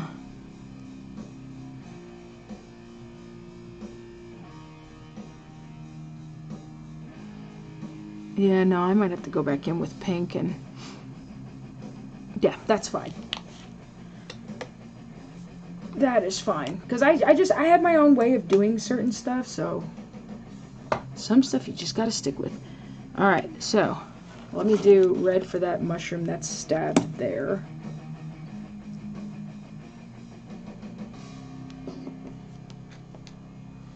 I'm painting my oh, nice! Yeah, I lolled at the message. Yeah, because it was really funny. I saw Nessie's post on the flesh, and I might finally paint Marines with heads. Sweet! War Mistress! Thank you for the follow. Did you get my message on Instagram? My friend John was like, hey, make sure you message War Mistress. And I was just like, okay. I don't know what it's for, so hopefully I didn't agree to join some kind of a crazy cult. If Kool-Aid needs to be drank, it needs to be keto friendly. I can't have sugar. So if there's Kool-Aid involved, it has to be sugar free. Okay? Okay.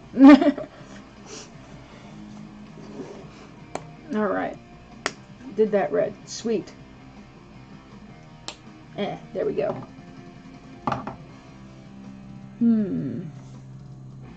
I'm going to do Warlord Purple for the gums. And this is for the squiggies.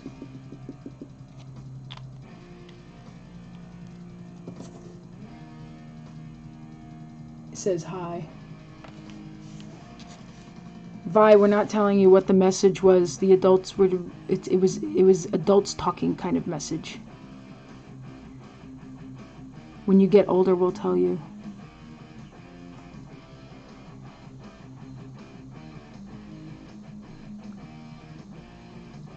But it was a funny message.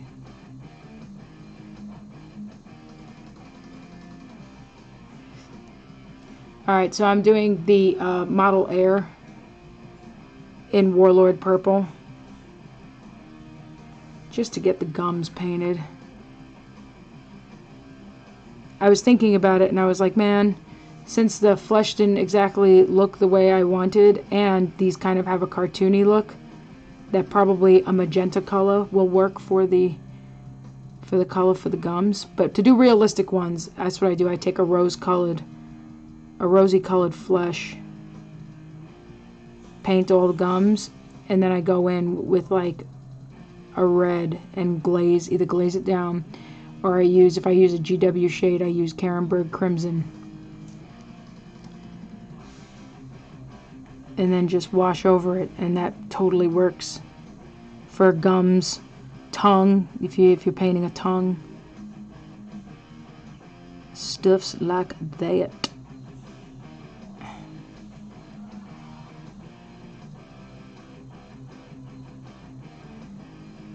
Alright. And that's how the Warlord Purple's looking for the gums. Looks good, right?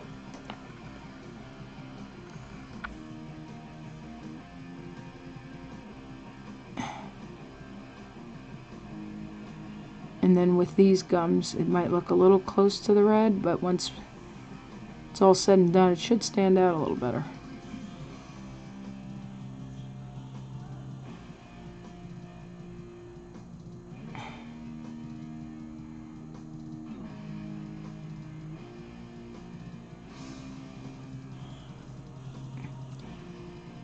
Making sure to keep track of what I'm doing. There we go.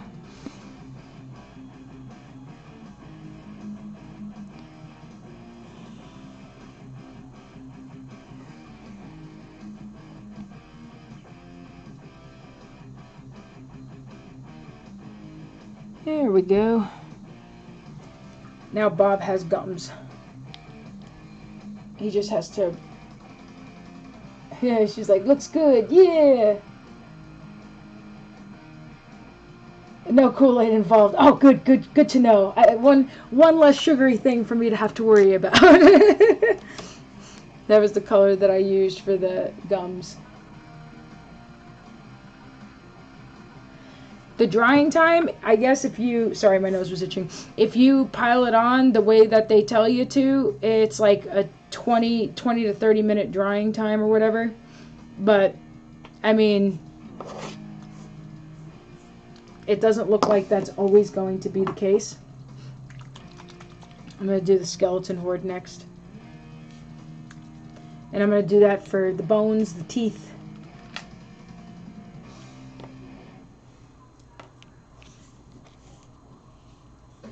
So this is skeleton horde. This is another one of the most popular colors.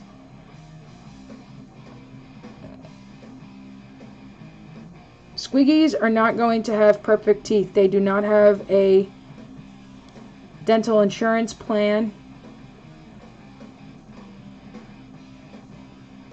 They do not see the dentist to clean their teeth. That doesn't mean you need to go and be a squig. You still have to go to the dentist. They just don't go to the dentist.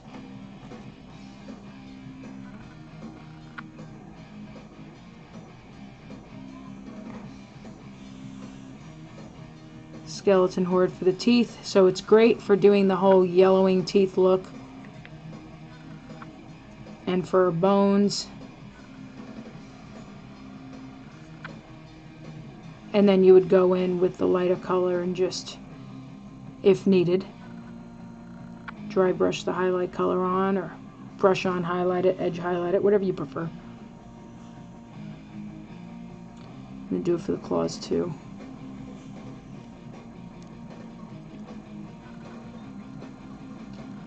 Again, this goes back to the whole thing of when you're doing group figures, a group of figures, you don't want there to be, there doesn't have to be a color for every single thing.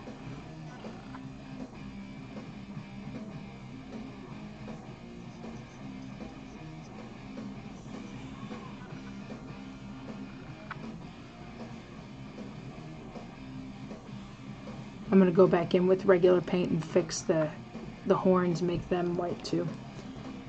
So that's skeleton horde. Ooh, that's looking good. I'm going to use skeleton horde also for the wrappings on the bows and arrows. Or I should say, sorry, for the bows.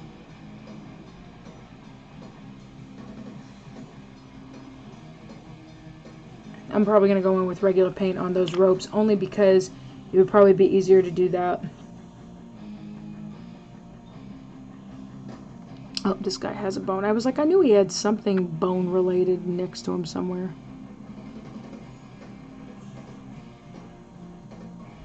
There we go. Cleaning that up. He has a skeleton in his basket.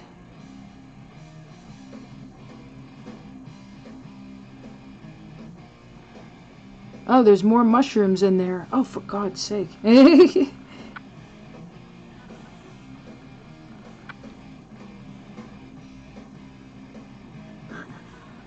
There's more mushrooms. I'm like, oh my God, we can't get away from them.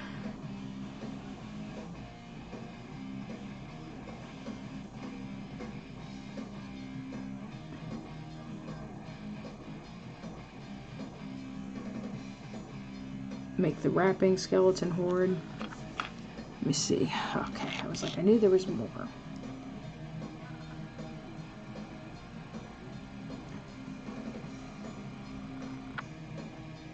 The wrappings around here. Oh yeah, those are little mushroom guys too. Oh!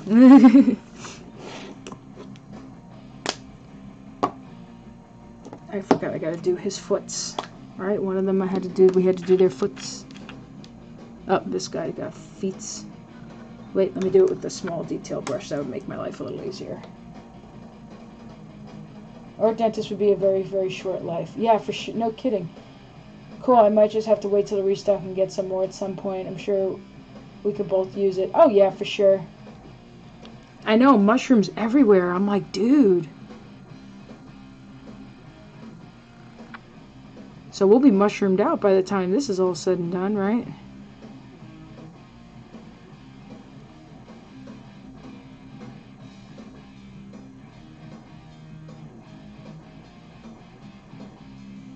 Let me see.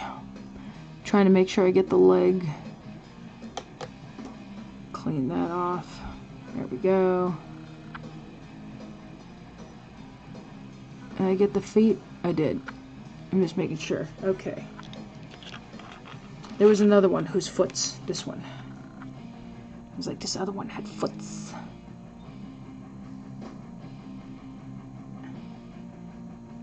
I'm thinking we should use that fur color to do the gloves on him too.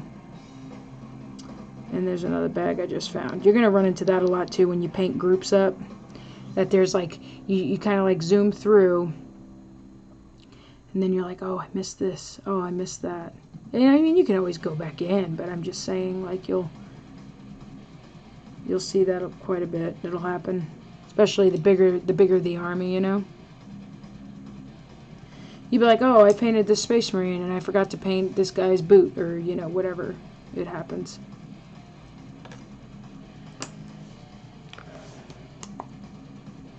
Hold on. Huh, by the time we finish with all these paints, you know they're going to be like all over the place, right? I just saw that he has a mushroom in his mouth.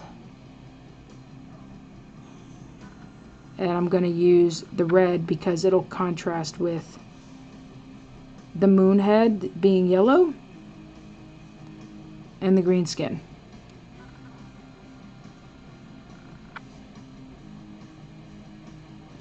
Sorry, I'm just double checking myself here. Okay, cool. There was somewhere else I saw. Okay, he has little mushroom guys. Little mushrooms for his arrows. He's sporing his enemies. See what I did there? Damn. Bamskis. Hey, Vi, there's a little bug on here.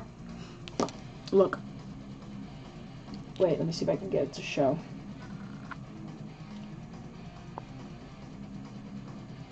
It won't clear up. There we go. Look, there's a couple of bugs, Vi. What color are they going to be? Tell me.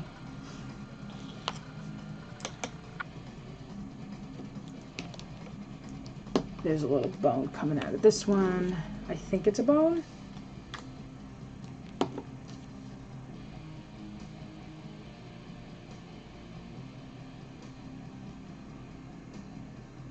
That one there. There's a bone in here, a skeleton head in here.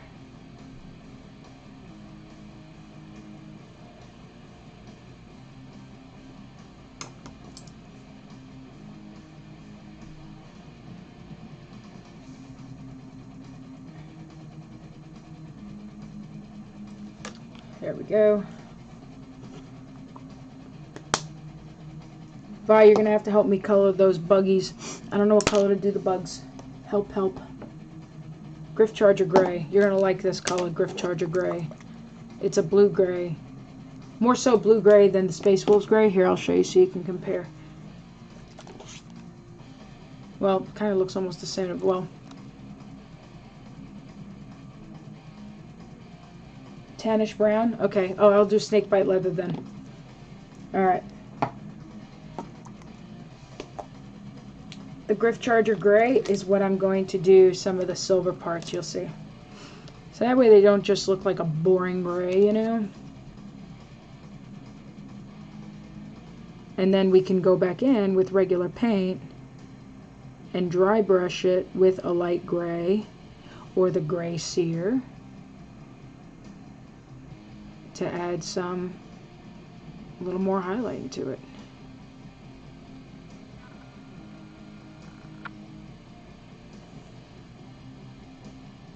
There we go. I'm going to do this in the Griff Charger Gray. Because, to be honest, I couldn't really imagine what other color this should be. I figured it would be like in a silverish kind of casing. And when you, if you do NMM silver, you would be putting some blues in it anyway. So that's kind of how I came to that reasoning. Alright, that works. I came in like a wrecking ball. That's what I think of when I see this guy's ball.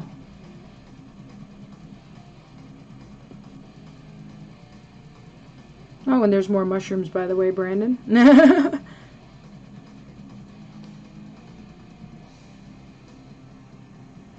Just found more. Do some on the chain here. And then we'll go back in with regular paint and we can just dry brush on it to make it more highlighted when the time comes.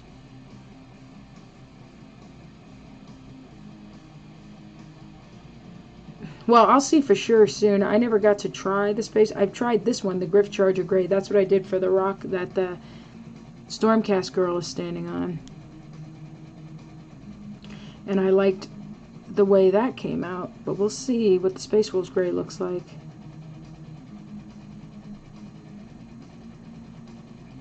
I don't honestly know what he's smoking on there. Alright. Oops, trying not to hit into these guys.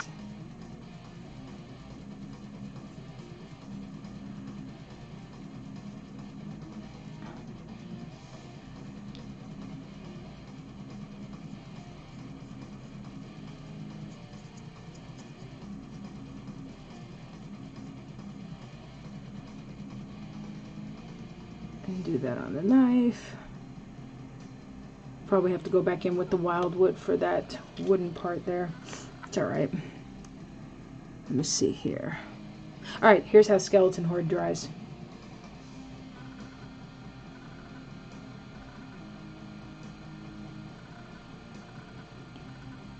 And that's Skeleton Horde over Zenithal.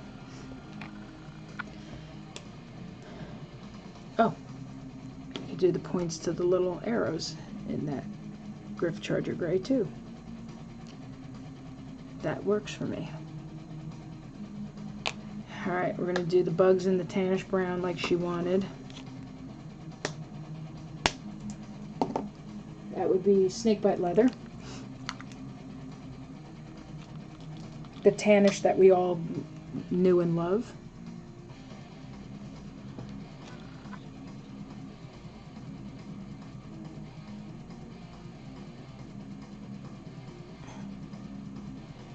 Does that work?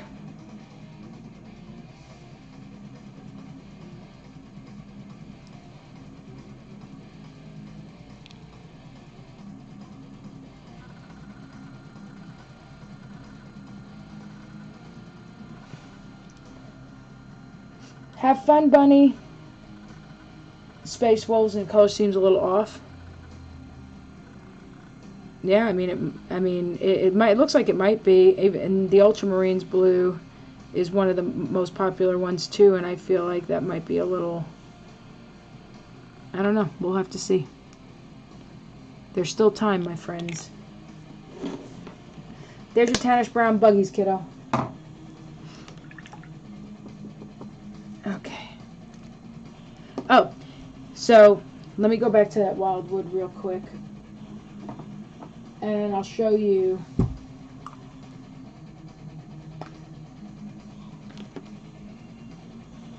oh, you know what the snakebite leather would be good for too? Now that I think about it. It'd be good for the color for the boots. Or no, maybe I should do it the dark. No, you know what? I gotta show you this dark Sigor brown. It's poof. It is dark. Let me see here. This one.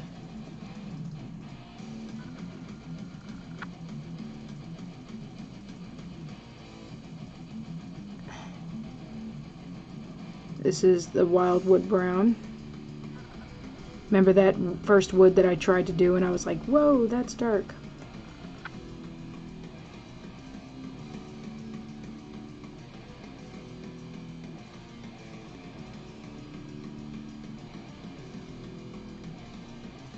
I was like, whoa.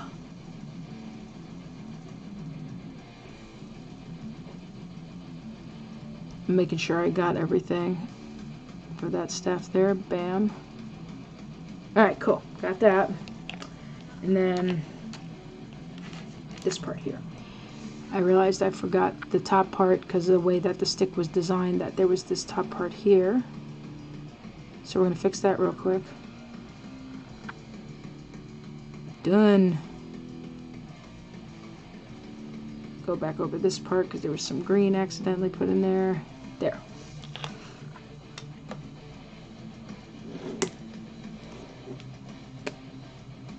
And then wildwood. Another mushroom. There we go, Brandon. Look, another mushroom.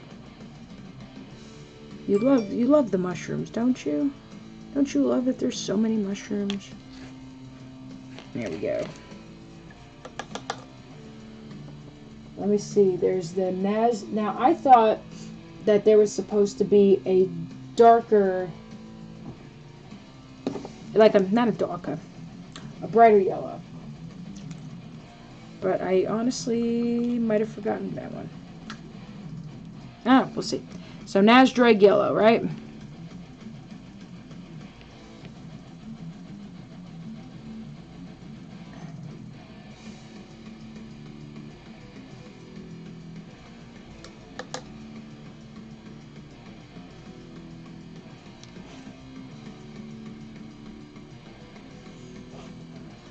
The Nazdreg yellow I'm going to try out on this on this net that has more mushrooms on it.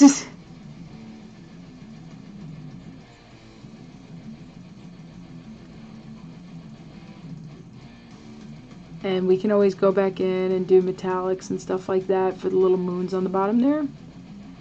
Because I'm thinking since they're so tiny.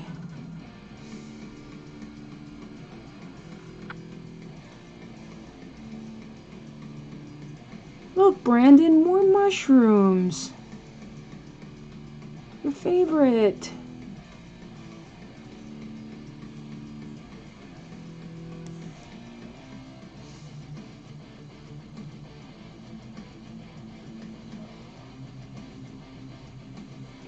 And nets can sometimes be gray or made of like rope color. So if you were looking cartoony and we're doing rope, they would be a yellow.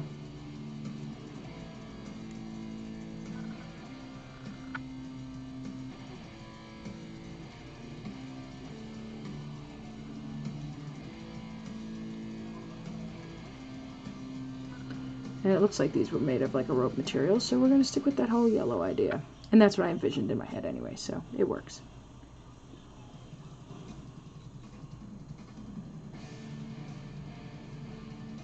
Alright, so now he's got a rope. And then I put it on a different angle, which allowed me to see I missed a spot. Fixed. I'm also going to use the Nazdreg yellow to do the ends of the arrows here. Put a little more on the top of the cap here.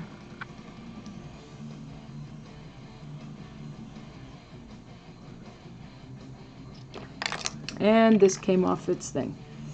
The blue tack didn't stay.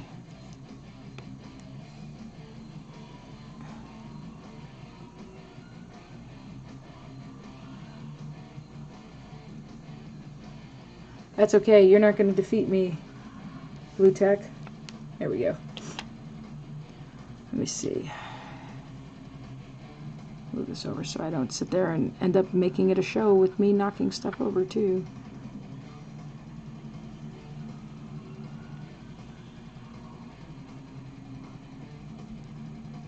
There we go. And then I also realized I forgot to do the wrapping on this real quick, so I'm going to do that for you real quick.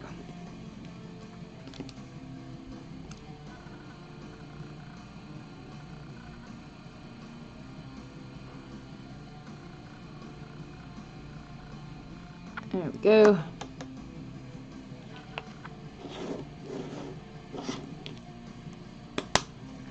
Got that there. Red for the mushrooms and the net. When I go through the paint quickly, Now you see what I do. I sit there with a bunch of paints in front of me and I just go. There we go. Mushroom 1. Mushroom 2.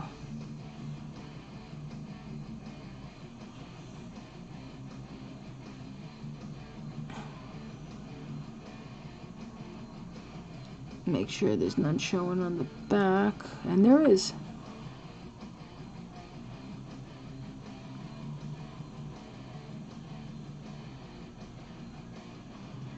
There we go.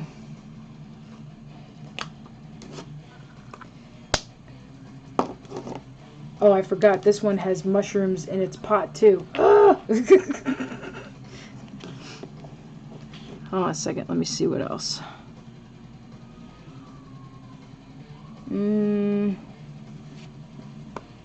Let's do the ground real quick so that we can see where we're at. I was thinking I wanted to do the Agros dunes for the ground. Figured that would look cool. Let's see, let's see. Registered Nerd, how are you? Huh, I have not seen that gray yet. What's off about it? I think you're just slacking and looking for things. That could be it too. Alright, so this is the Agros dunes. Painting the around the bases, you know, the black around the bases, that's going to be like the last step. So Agros dunes. And if I'm doing this before the shoes because the next color that I'm going to use for the shoes is so dark that it's not going to matter if I paint it over the shoes or not. Wait till you see how dark the Sigor brown is. It's nuts.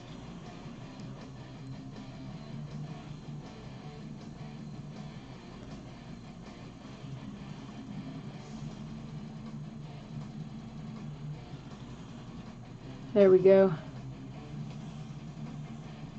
Agros dunes. Hold on, let me see if I can get it to close up for you. We'll see how that dries up in a second.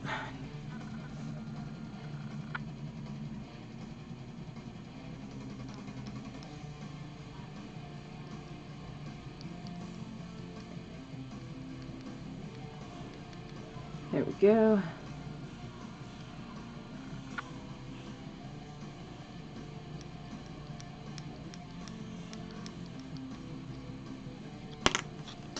And again, the blue tack did not want to stick. It is an older blue tack from my table war case that I thought would last, but it's okay.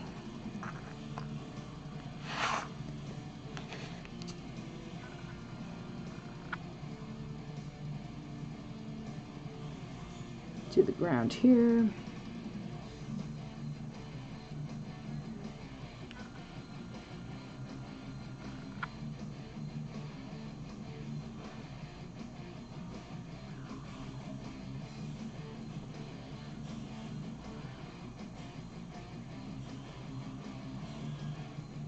Piled on the Agros dunes there, on the ground. There we go.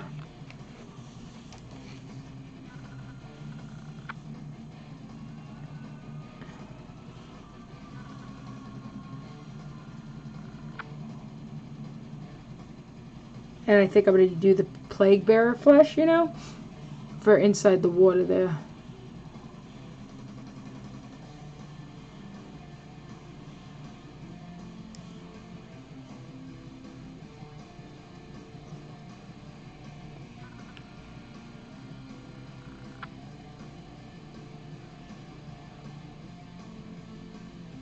There we go.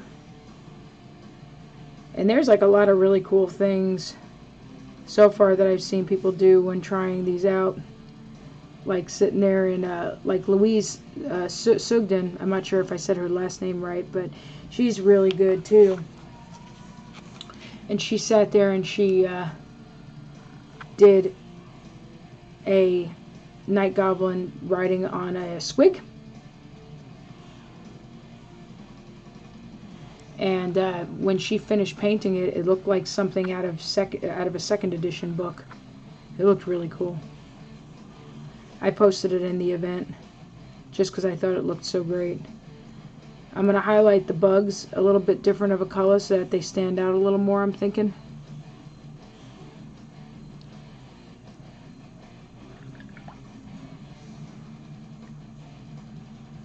Making sure I got that edge there. There we go. I forgot to do the Nazdrag yellow on the back of that one arrow.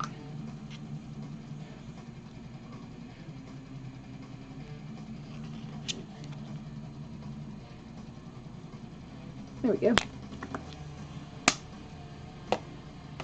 Look, now that I did this on purpose, doing the ground, just to really kind of see where we're at, because when you first look at it, you're just like, okay, well, I know I have to paint these things, but when you're trying to paint something up quickly, you kind of need to paint things a certain way to kind of see where you're at. And doing stuff like this helps. You're like, okay, let me paint the base part and kind of see how much of that, and it looks more like, okay, you got more done than you thought kind of deal.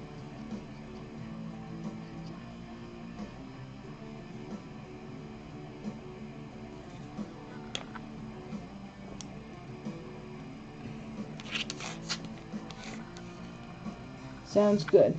Good. I think you need to go check all of them for missing mushrooms at this point. No kidding. I'm lovely, thanks. Just finished up a nice walk with the pups. How goes the painting? Looks red so far. Thank you. Painting is so far so fun.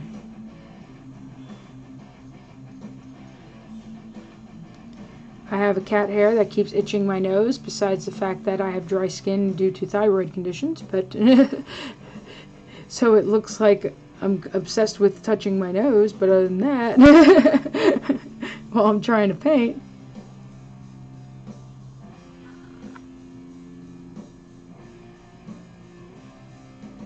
So yeah, I'm kind of glad that I picked this Dunes color just because I wanted something that looked a little on the neutral side, so that it doesn't take away from the brightly colored squigs and stuff like that.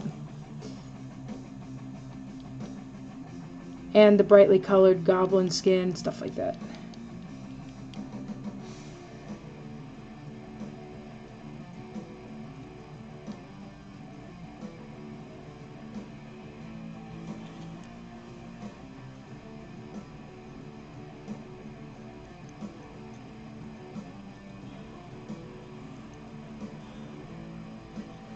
Alright, got that ground done.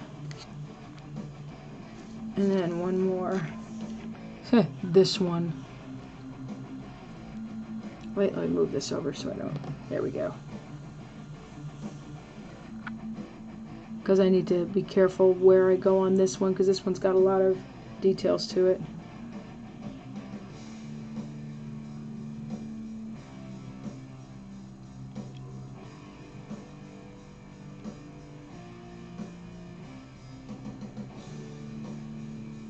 There we go.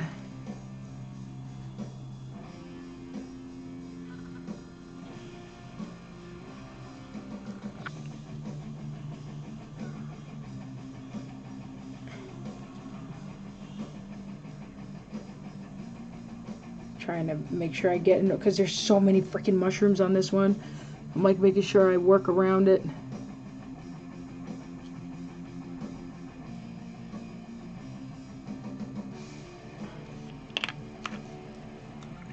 Alright, we got all the grounds. It doesn't look like much now,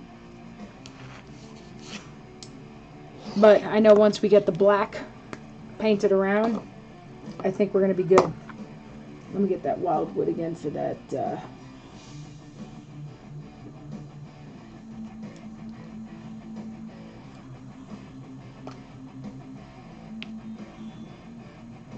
And that's for this here.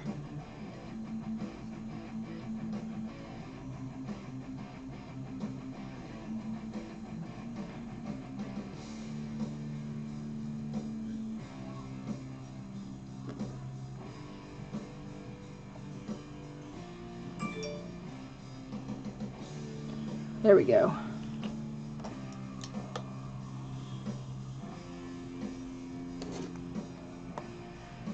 Boy, it must be a slow day in the news today. They're like, Drake drops 2 songs after a win was done. I was just like, okay. So, Plague Bearer Flesh. Putting it in here so it looks more like goo than like water.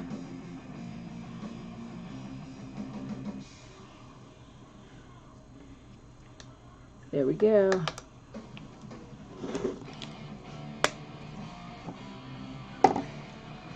Filling in a spot.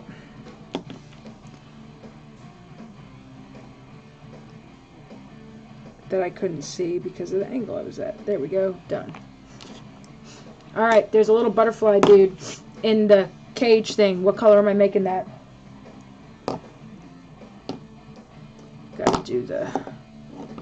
Alright, let's get organized here for a second. Dunes. Skeleton Horde. Griff Charger Gray goes over there. Plague Bearer Flesh goes there. Alright, I'm going to use that next.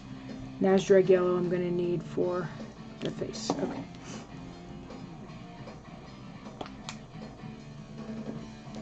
Using the detail brush for this part, for the next few parts probably.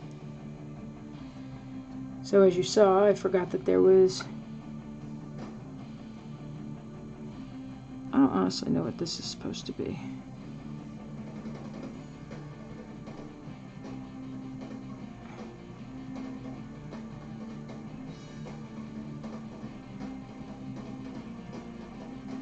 It's a lot of mushrooms.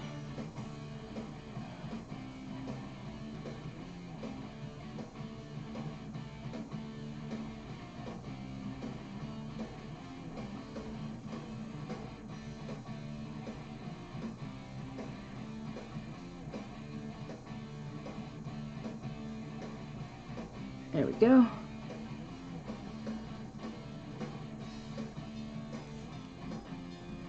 Try and make sure I get these little spots here where the one side of the mushroom shows through.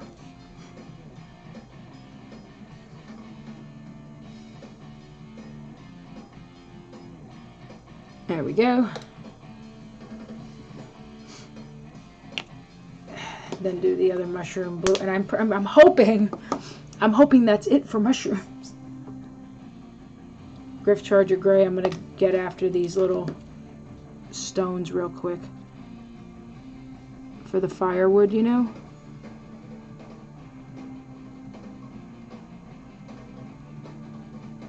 And it's okay if it mixes with the brown because stones are not always going to be like all one color or anything like that. There we go.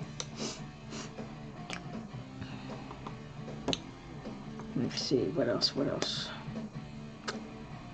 Alright, I'm wondering if what's coming off that one dude's staff is supposed to be like smoke or a fire or something.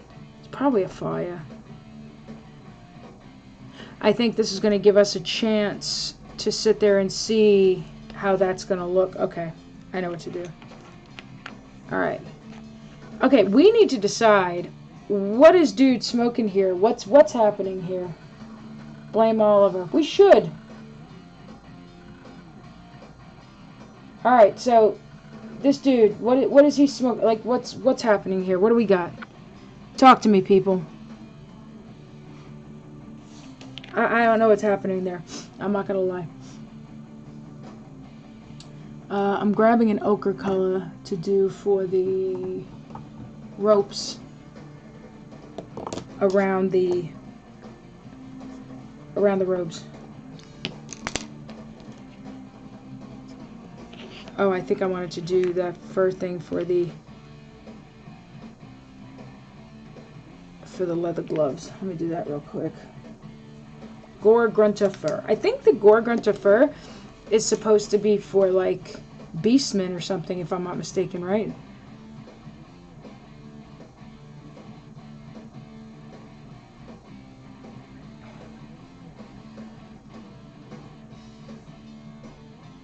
Because supposedly there are people that are really excited about painting, you know, using this paint on like beastmen and stuff.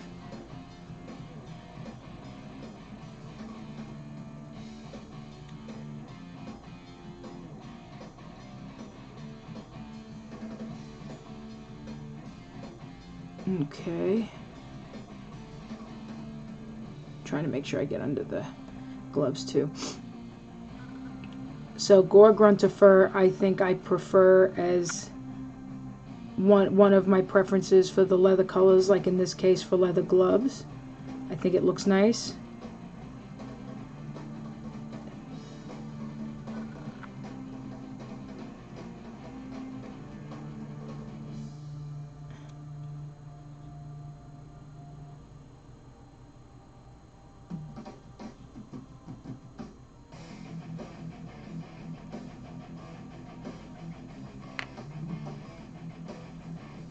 Yeah, see that Gore Gruntifer? That looks nice for leather. See that? I like it. Git's getting crunk. Yep, yep. It looked like he's drinking something. It could be. I mean, I'm not going to lie to you. I'm not sure. I know that's terrible, right? We're almost done, my lovelies, on this first segment. For real, dude. Hold on, let me do. I'm gonna use the for the Mooney head.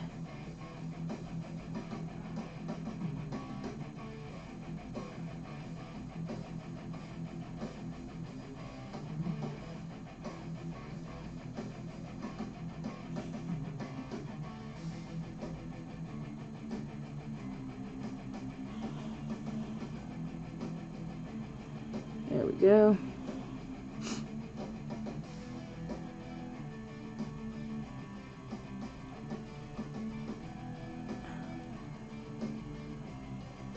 Alright, so I think this is a fire. So if it is in fact flame, then we would go and start with yellow first.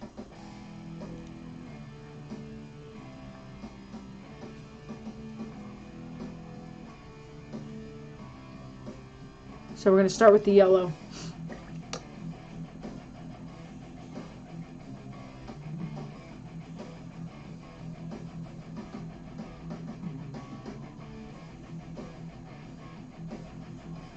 Sorry, I had a cat here. When you have a cat, you can't escape it. Alright, so we're going to start with the yellow for the flesh there. Bam skis. Alright, so this brown. Seriously, this brown is dark, dark, dark, dark. I tried this the other day. Dark. Contrast Sigor brown. Dark.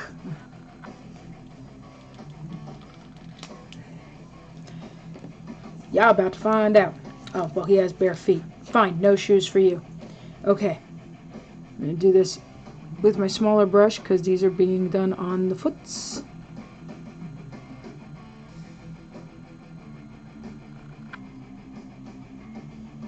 Now, of course, you can go back in with a lighter color to highlight on them. Sure you could. But just know, this will be one of my ones that I will use with contrast medium because it's dark. Let me show you.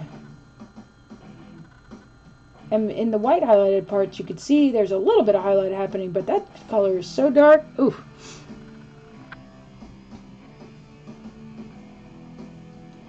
It really is hard to see where there is highlighting happening on with this color. But when you thin it down, I'm sure it looks different. Hold on, let me get inside there for that shoe. Alright. Had to get sneaky in there.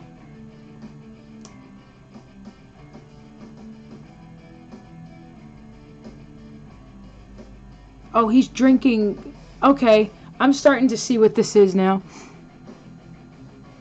It's some kind of formula that he's drinking.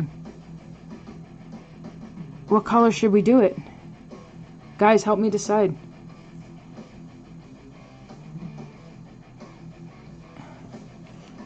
I'm thinking we should make it some kind of bright colored thing. Like he drank from a glow stick. Now let's put some of this into Homestar Runner's Mountain Dew. I heard they had to pump your stomach when you drink that stuff. Oh, and Vi, I need you to help me pick a color for the butterfly that's inside the cage here. See that butterfly that's in the cage? I'm gonna need you to help me pick 2 colors. Alright, so you work on that.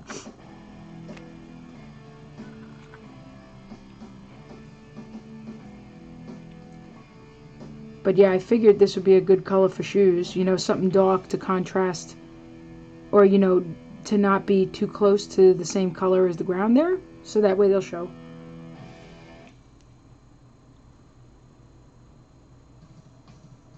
And look, like I told you, you saw that I went over on color on some of them? Look, you put this Sigor brown over it, you don't know it. It's like, what? Color? What color? What are you talking about? Dark color, who dis? Let me see.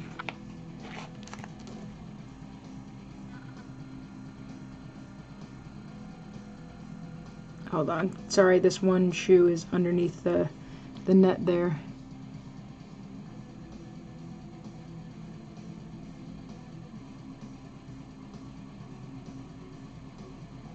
There we go. Sorry, I'm double checking myself here real quick. Making sure I got the shoe. Okay, cool. Got that. Shoe. Gotta get this shoe and another one with the blue tack not wanting to stay. You don't want to cooperate with me? I make you cooperate with me.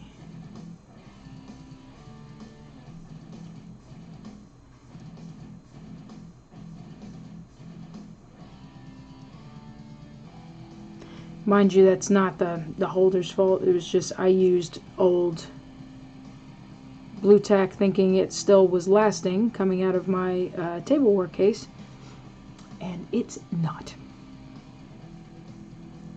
Hold on. Try and see if I can clean this off. There we go. Got it. That'll be painted over in black anyway, the edge part, so it's not a big deal.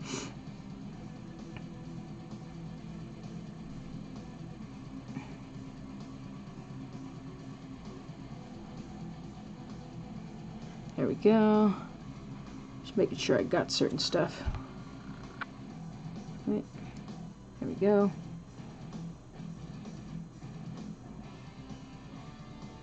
These bases are tiny. Put that there. Alright. Making sure I got shoes there. Yep. He doesn't have shoes. No shoes. Shoes are done. No shoes. No shoes, so this is the last one. We got a raid? Snickernack Studios raiding with party of 4. Thank you. Welcome. Brandon, thanks for taking care of that shout out. Oh my god, you got a little ding ding and a little, oh, Marceline with pom-poms. Yes, I should replace my blue tack regularly, but I thought that it still had some life in it.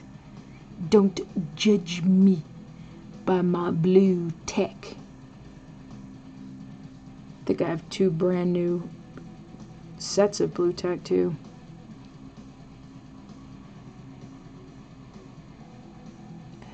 So my little girl, you came right on time. We're almost done with this one. And then we take a few minutes and then we get on to the next one. Those Undead Blood Bowls, dude, those are going to be fun.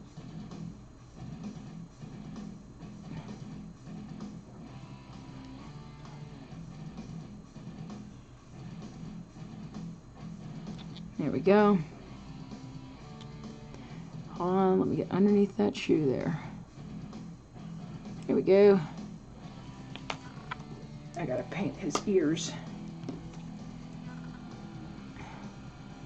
It was hard to see because it was like tied in right with the staff from the mushroom, the stem of the mushroom rather.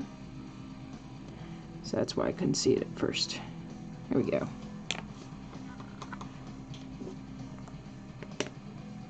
We had a couple more, but I disconnected right before the raid. Oh, how funny.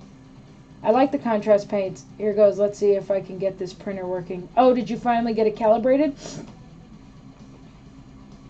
Cajun Mage, so nice to see you. Haven't seen you in forever, my dearest. Whitish silver. Well, that's the color of the cage. Butterfly, purple and teal. Okay, purple and teal it is. Everything we are purple and teal, purple and teal. Okay. Well, then in that case, I can sit there and show you one of the teals that I know that y'all like. Alright, we painted the shoes. The shoes are done. Hold on, let me get the Templar black for the cauldrons. I know I gotta do that. I gotta do that blue mushroom. Hold on, let me do this.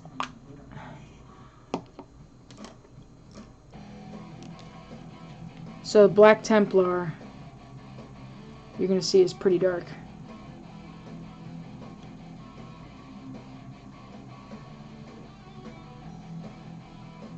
Do this cauldron here.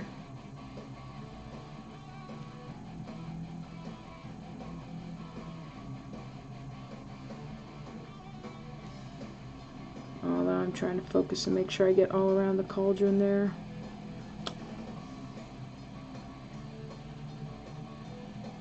Try not to hit the wood piece, you know.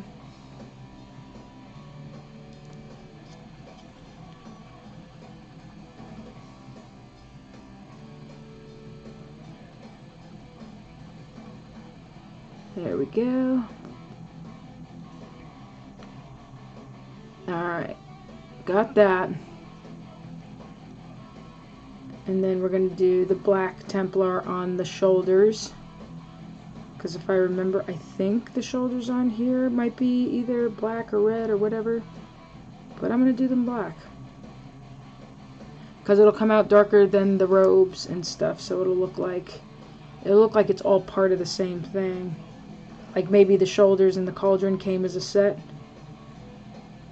Bought it at JCPenney as a whole set. It was a cauldron and shoulder set. It was just wonderful. It was on sale, $29.99. And I'm doing this black, kind of dabbing it up here as like charcoal. And then you'll see we'll do something with the rest of it in just a second. I got you, I got you. I'm just making sure I got everything. Hold on, there's another part inside the shoulder here I didn't want to miss. Because it's hard to get into certain nooks and crannies, and being able to see them on camera makes it even harder. There we go. So we got one cauldron done. Bamskis. We're doing another one.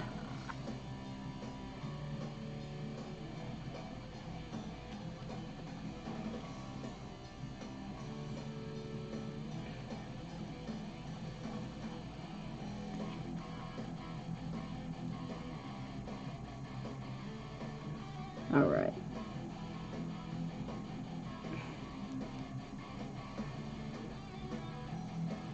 Gotta do that one. I ain't gonna lie. So there are these couple of things that are sticking out that I, honest to God, I have no idea what those are supposed to be.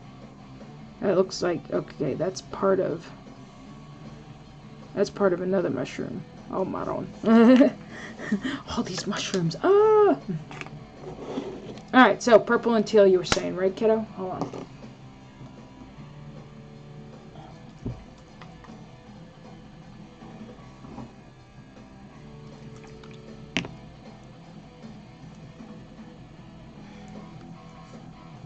Here's a light teal.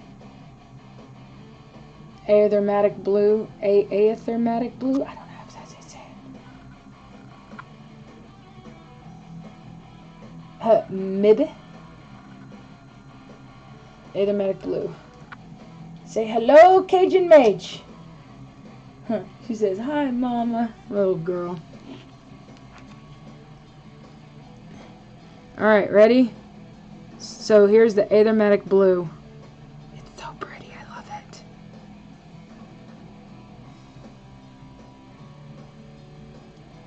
And you'll see there's a reason why I said pick two colors. Hold on, the purple will be incorporated. Just give me a minute. I'm gonna use this as an opportunity to show you.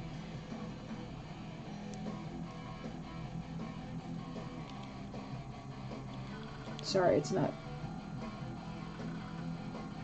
So it's like a light teal, right?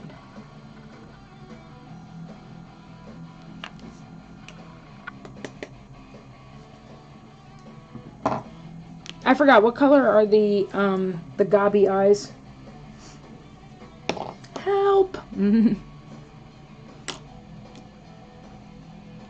What color are we gonna make his drink or whatever?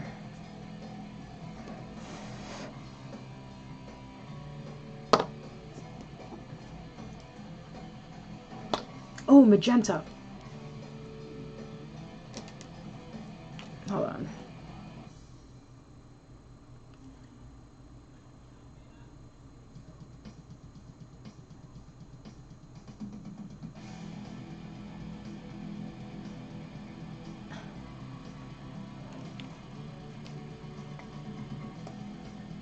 Yeah, I can't do anything about that.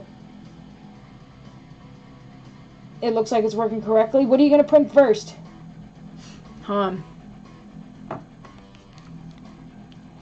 Yeah, when I turn off the auto zoom, it just makes the cloudiness look even worse.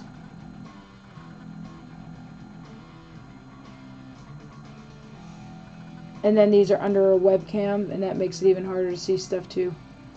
So that's always fun. So, oh, let me show you what this Volupus pink looks like. I plan on using this on my kill team.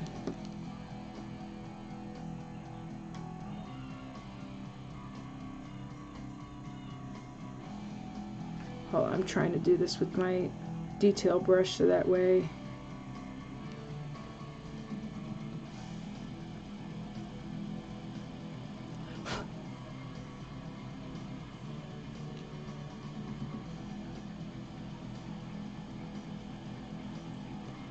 Do the pink for the drink. And I'm wondering if I should do like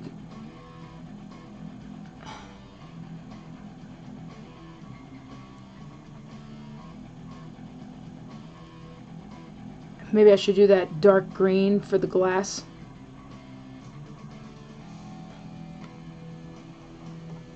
You know how like some glasses are done in that dark green, whatever?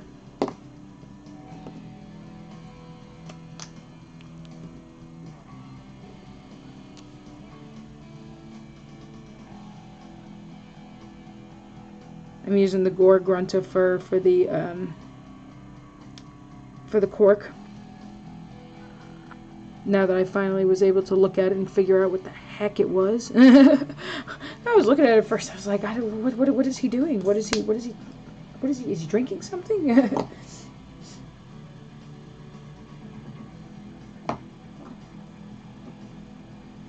Could do the glass and Dark Angels green. Oh, that was perfect. I dropped my Bombshell Mini with super glue on my pants. I got super glue on my pants, frowned. Lynn goes, I can't do anything about that.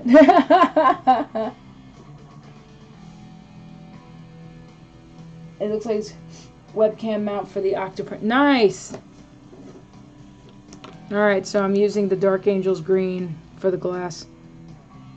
So it has that dark green glass look.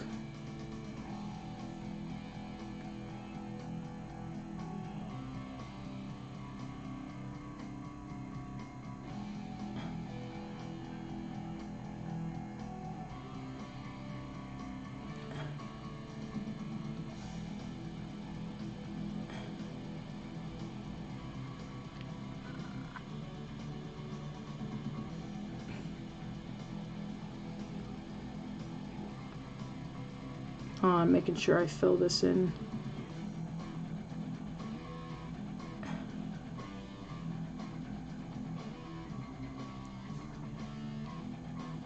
Man, that Dark Angels green is highly pigmented and pretty heavy.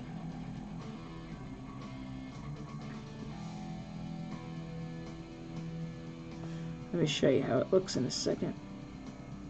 I'm just trying to make sure I get all the spots I need to. There we go.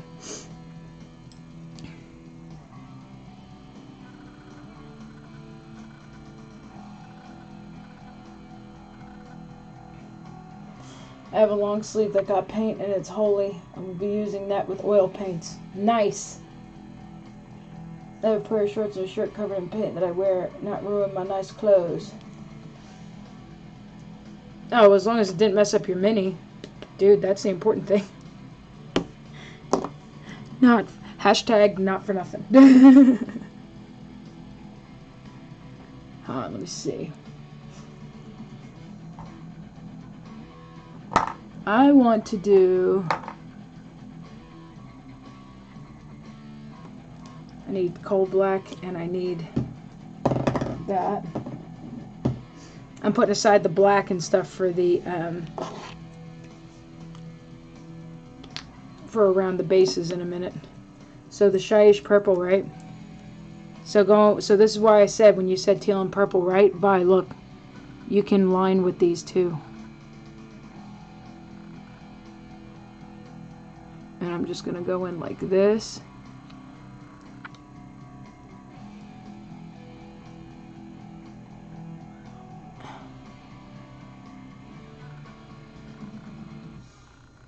And then you want to not put too much because you don't want it to pool.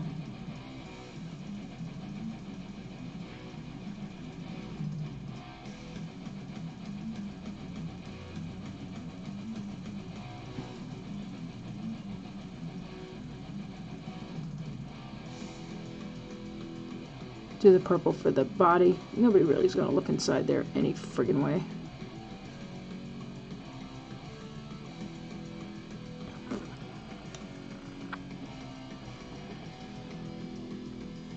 So yeah, that's why I was making sure to show you that purple. And I lined with it quick, but it gives you an idea.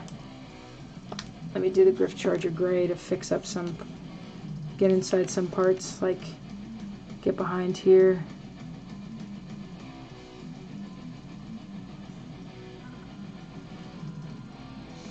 There we go.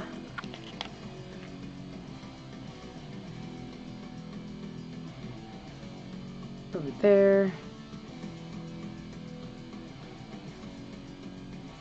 I'm just going over again on that part just to make sure it looks the way I need it to. Oh yay. Gotta get the, I forgot to get the bag on, I think that's the bag on this guy's side. No, it's the other one. This one. I was like, I knew somebody had brown on their bag somewhere that I missed. This is it.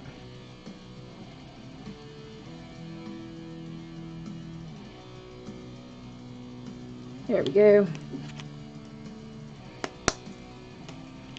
Alright, let's take a minute to get organized here. What is this one? Wildwood. Black. Blue. Put there. Red. Bam. Griff Charger gray goes there. Greens. Purples and pinks. Green. And browns. Cool. Yellow. Over there. Look, see how pigmented it is? I got some on my finger. You shouldn't spill your water pot in your competition piece right before you were going to bed. Oh! No bad juju. Thank you, Vi. Yeah, that's what Vi did. She was working on a competition piece, and then right before bed, she spilled water. And she was so upset. She was like, no! And then, but then, thank goodness. Oh, wait, I need the blue again for that mushroom. But then, thank goodness, she didn't have to worry so much because it didn't end up ruining her piece at all, and she still won first place.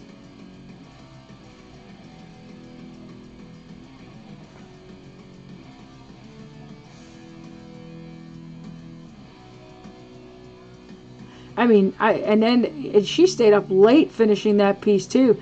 We were like, we wanted her to have a taste of what it was like to be a competition painter. You know, having to stay up late the night before working on a piece and stuff. And it was like 11:30 at night. And man, she hung in, man. She wasn't messing around. She didn't like be all like, well, I want to go to sleep, nothing. She was just like, I got to get this done. We're like, all right, girl, go ahead.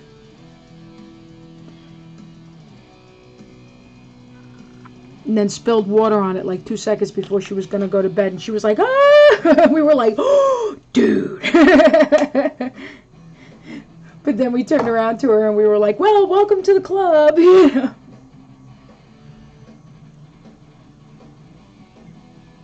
So I'm wanting to make it look like there's some, oh wait, there's a little spot on the mushroom, the dreaded mushrooms. If I don't see a mushroom for like to paint for like 10 years, I think I'll be okay with that. That's what I think. Alright. Fixed that. Let me look. What else? So yeah, I honest to God, I don't know what, okay, no, I'm sorry. That's part of the blade there.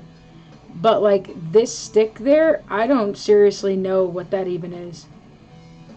What is that? Is that a bone? I don't know. Someone talk to me. What do we got here? Hold on, I'm looking up for a... I think I'm going to do the metallics real quick. I got to do black for the eyes too. Hold on. Whoops.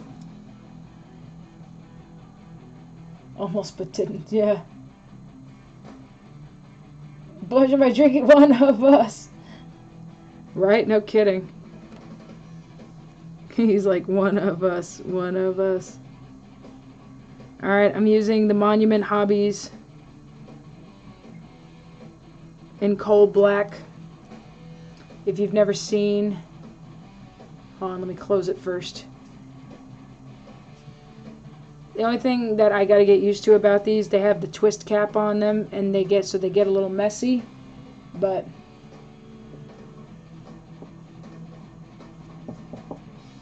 you're silly, Yedgy Pants. Alright, so I'm using the black so I can get in and do the eyes.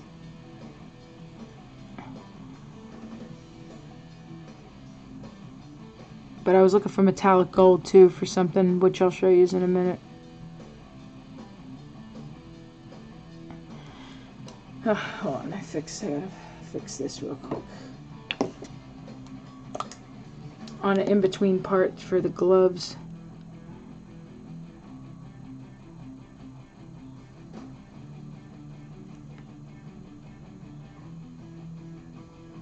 There we go.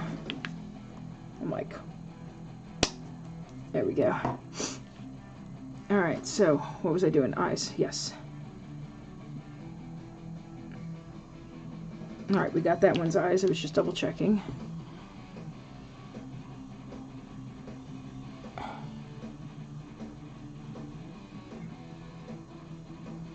Got that one.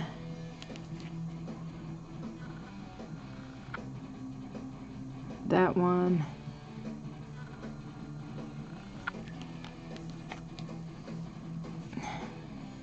Man, it's going to be really hard to do the shine of the eyes for these ones. Because they're so tiny.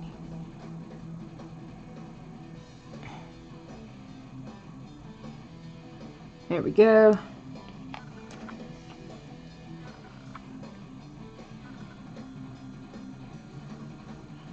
There we go. It's another thing when you're doing like groups like this, you just want to do whatever to keep it simple. You don't want to like go all crazy with the eyes and you know and all this other stuff, because then you'll be sitting there forever. Oh, no eyes. Alright. He wants to be blind. Alright, that's your choice, man.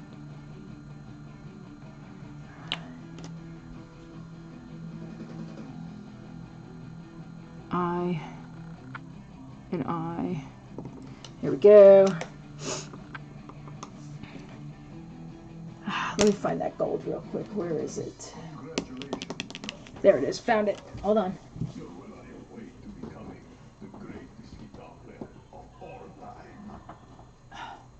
Haha. One of the best GW golds out there. There we go. GW Gehenna's gold. It's a great gold. I'm going to put it for the metallic parts for the gold on the Gits. Hold on, I got to get this to cooperate first.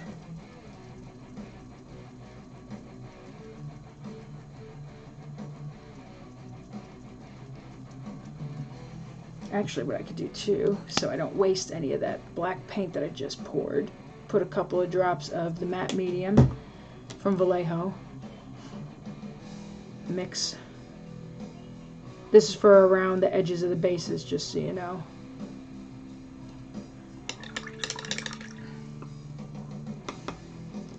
Because that's another thing too, you want to try not to waste paint, you know. So, there we go. Now I got that gold to mix just good enough.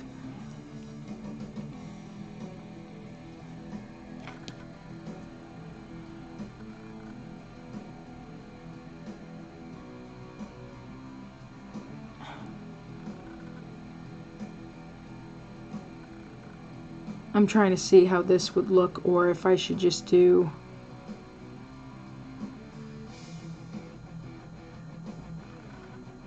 alright, I'll do chrome. I was trying to see if the Gehenna's gold, because it has red in it, would look good as the metallics on there, but because there's red in that gold more than what I thought of in my head,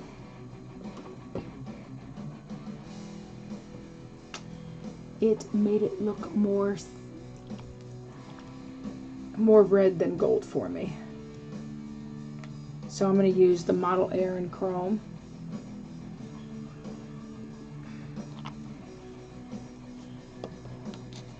And if I wanted it to be a different color, whatever, then the cool thing is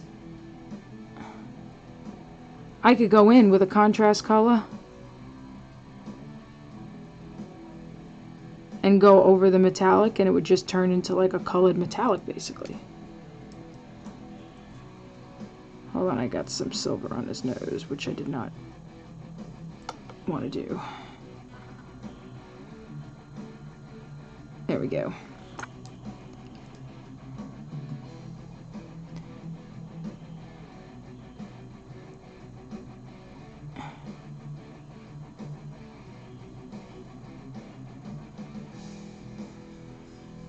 There we go.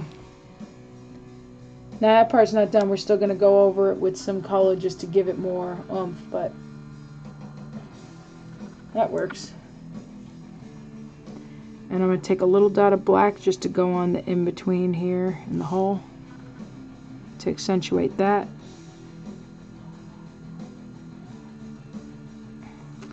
Or to make it, you know, pop more that there's a hole there, you know, so that it's a hoop, so that you see that it's a hoop. And not sit there and think that it's a drop blob of silver that's just hanging out. There we go. Let me think.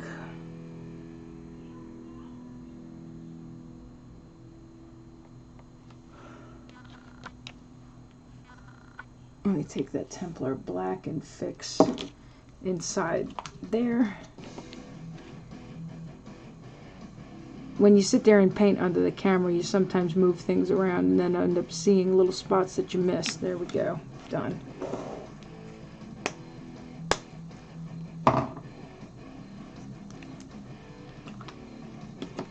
I'm going to take a little bit of that red.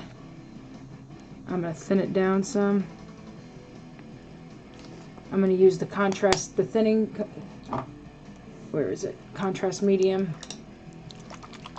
And you'll see what I'm going to thin it down for in a second. I don't want to, obviously want it to be as pigmented as it was for the squiggy. Putting it for here so that way it looks like the coals are heating up.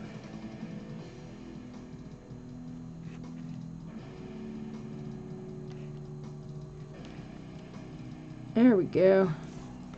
That way it looks like those coals are heating up. But if I made the red too pigmented, it wouldn't look right. Let's see if I can get it to focus. There we go.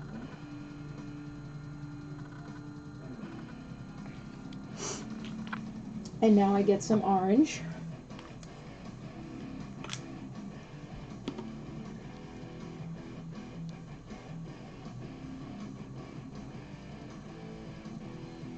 For the flame here.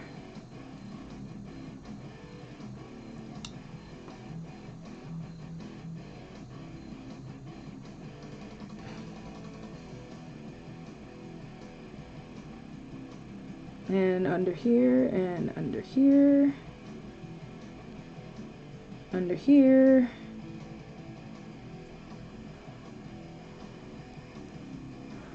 So that it looks more, a little more like foil, you know. Go over the darker parts with it.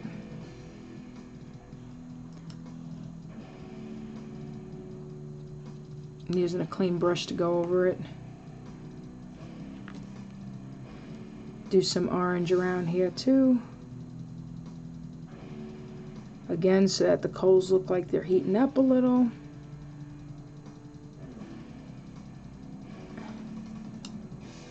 And it doesn't have to look perfect, it's just so that people can get the idea and be like, oh, okay, it's doing this, that's fine.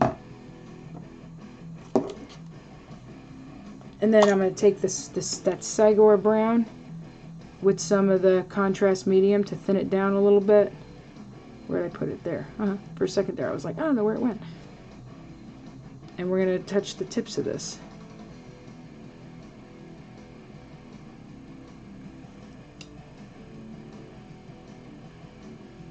Right? Because then the fire would get darker at the end there.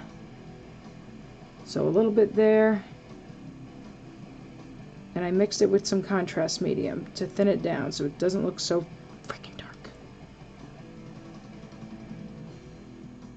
There we go.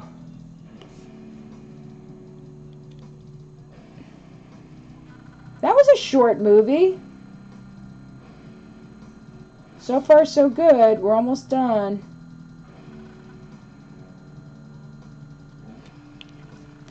What did you watch? What was your movie night? Tell me, I need to know. We're almost done. Just getting some detail stuff out of the way. Here. That was what I was going to do.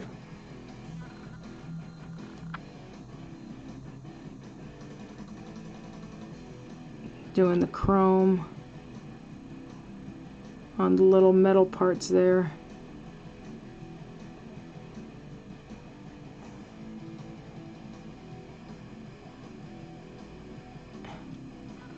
Because I heard that contrast paints over like Stormhost Silver, which is brighter than Lead Belcher, looks really good. And this is chrome, but this is also a brighter silver than Lead Belcher, so I figured if we wanted to test that theory out, we can.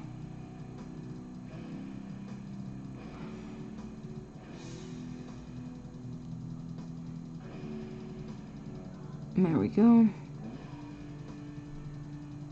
And then we could put a little bit of the chrome on the costume there,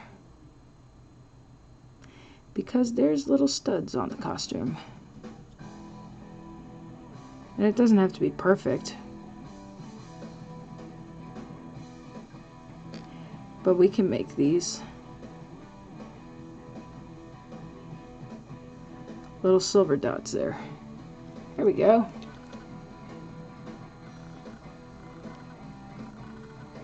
Just give it a little more. Hello, Slime Wizard. Welcome. Thank you. A bit out of focus on the mini. I can't help that. If I sit there and take off the autofocus, it makes it look even worse. So, hello. How are you? Making sure I didn't miss. Nope, that's good. Let me see if this one was supposed to get something. Nope, that's good. Done on that one. Trying to see if this one could have used. Can use on the gloves there. It's got a little bit of studs on the gloves. Got to make sure not to thin it down, because you want the paint to be stiff and fit on the studs there. Let me see if I missed there. Stud there, stud there.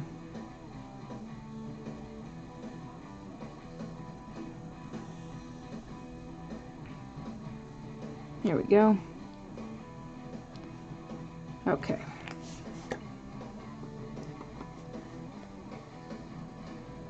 So everybody knows Slime Wizard? My first time meeting Slime Wizard.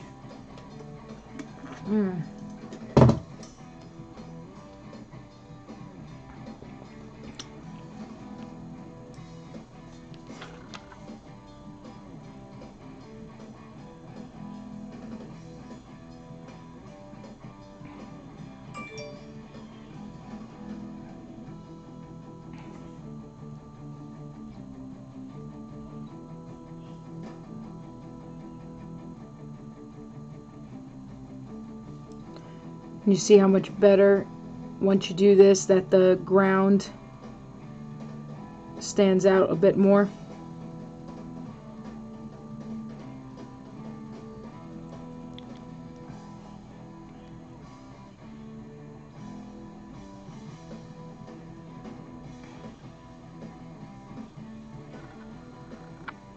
Usually when you do the bases like this, usually you have to do like maybe 2 coats, sometimes 3, depending. I mixed matte sealer into the paint, so that way it seals for the bottom part too there. There we go. Creepy Kangaroo, hello there.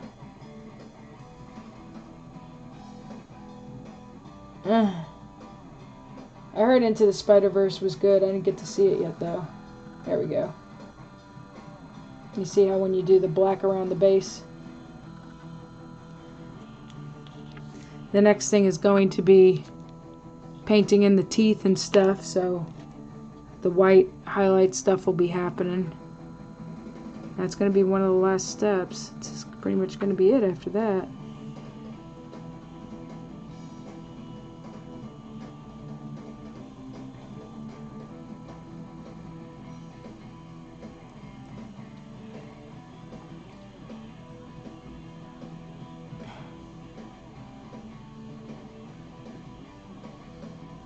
Trying to clean this up real quick. There we go.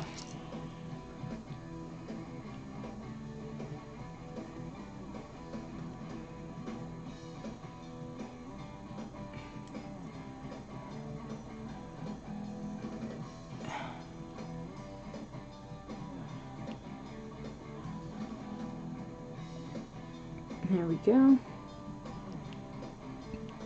And that's the first coat for that one. 2 over there.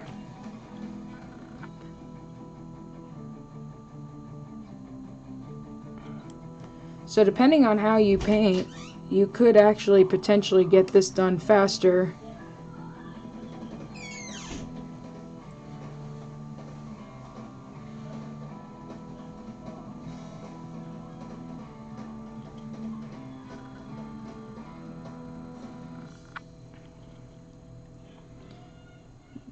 These ones already come with the base the way that it is, and when you put the models together, you know, it all comes together there.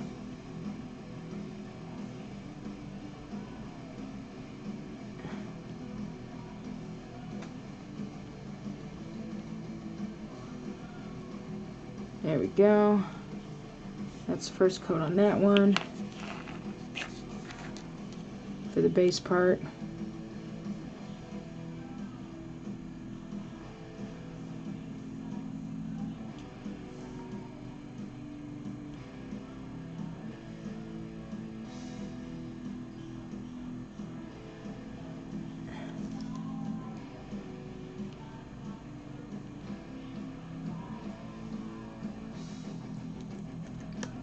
And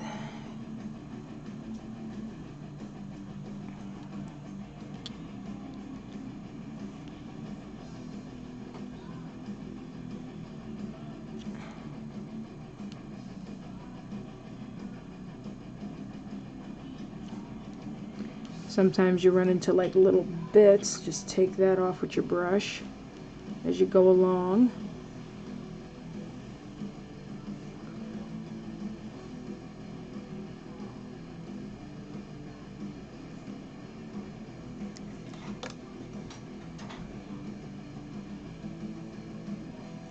go. That's another. Warhammer Underworld, yes. Thank you, Creepy Kangaroo. I came in for the minis and stayed for the metal.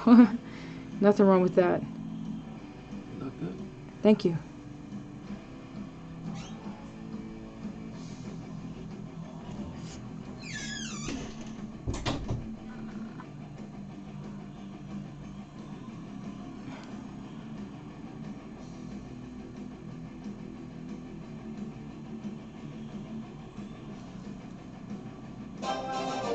We got another follow. Who is it? Creepy Kangaroo is now following. Thank you for the follow. Welcome. I'm going to get this out of the way and say this because I always forget. We have currency on this channel called Metal Bucks. You can use them towards getting extra raffle chances towards winning prizes at the end of the month.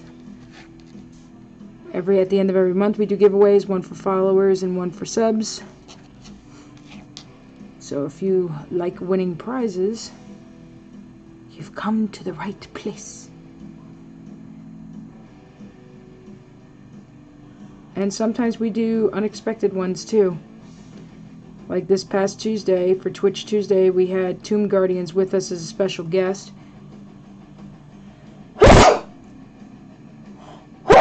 Excuse me. For their Kickstarter. And Cass ended up giving away 2 minis of dwarves. His minis are nice too. And I gave away the piece that I painted that night. That night they had me paint some of the dungeon tiles. That was what was being kickstarted, you know. And there was a couple people that pledged a certain amount, and they got put in a drawing to win the piece that I painted, and Joe was the winner. Yeah, see, everybody's showing you. Twitch failed what? What did it do? I don't know.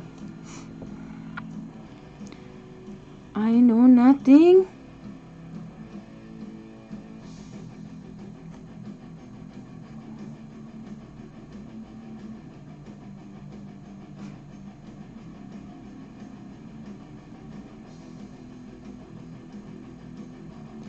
There we go.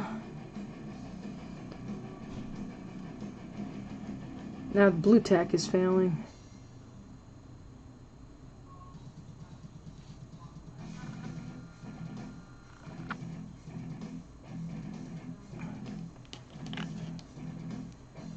I'm trying to hold it so that it doesn't move. That's first coat on that one. Try to clean that up real quick. There we go. Bamskis. Network error. My speaker's broke. Don't be judgy just because I sneeze. You be nice to me.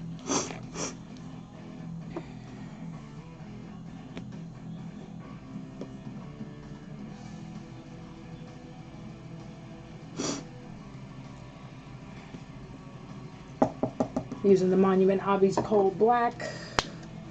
Putting in some Vallejo matte sealer. I ran out of some, so now I gotta make more.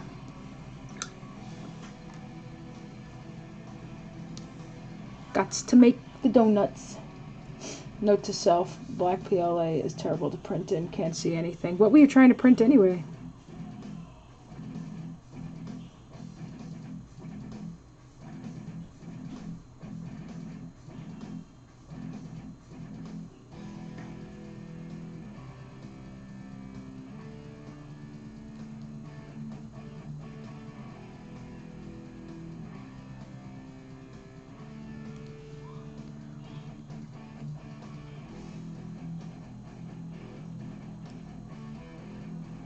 There we go.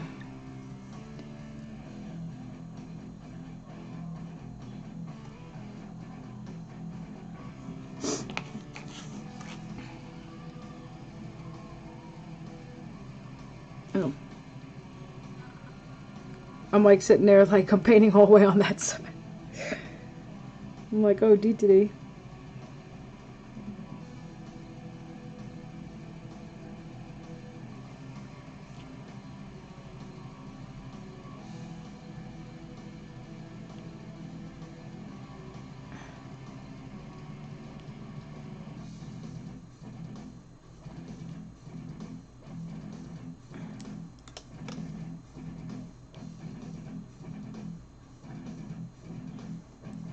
Sorry, I'm just trying to clean up the edge there. There we go. So that's going to need another coat. But first, we're going to get some white going. Oh, and let me get, I need that. And I'm going to use the Griff Charger Gray. Well, let me see what the Space Wolves Gray looks like. Let's see what our buddy's talking about here. And I'm going to use it over the silver, kind of see how that looks. Ugh. So this is what the Space Wolves Gray looks like.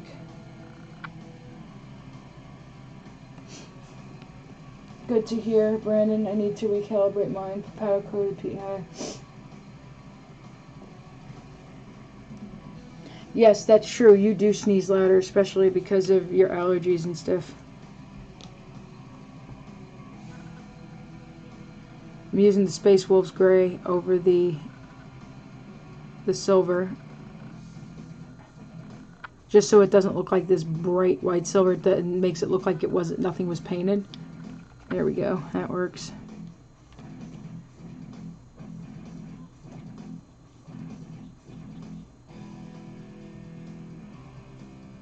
Oh, it goes good over chrome.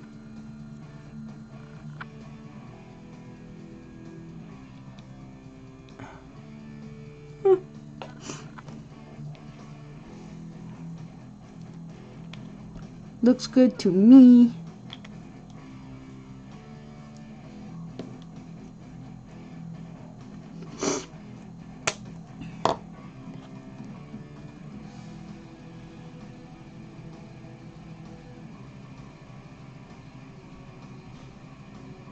There we go. Chrome on that. Nope, that one doesn't have it. There we go. Warp lightning on that piece of arm.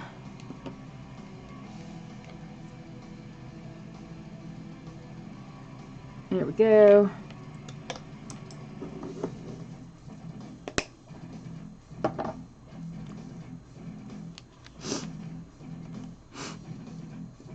Skeleton bone. Using that for the toofs.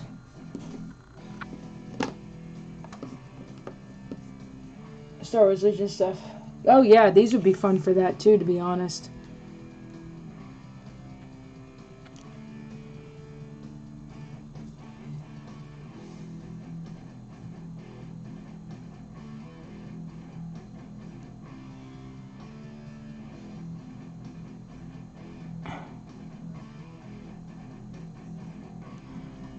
For the teeth.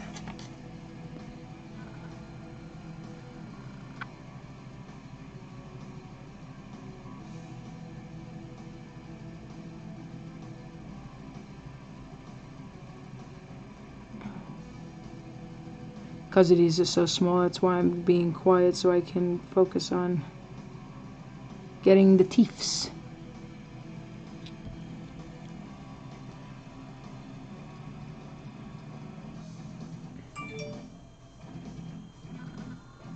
There we go. See, I got the toofs. Got the toofs! And then I threw it.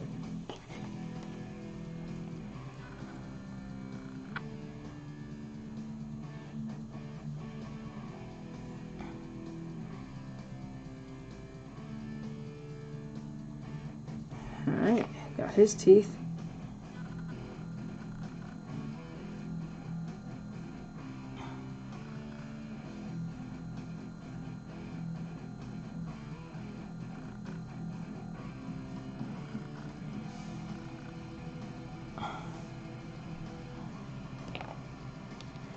Now we're going to do some highlighting on these teeth.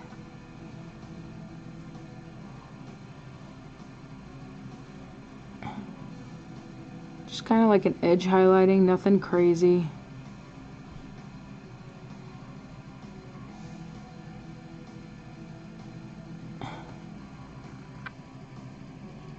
There we go. A little on the bone there.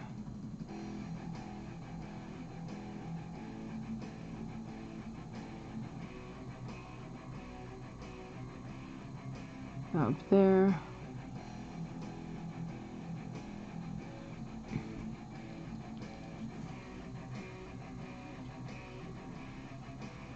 See if it'll.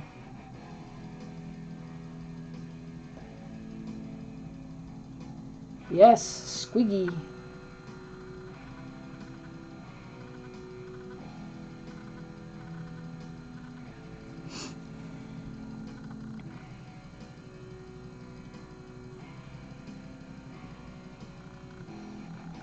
There we go. Leave that be.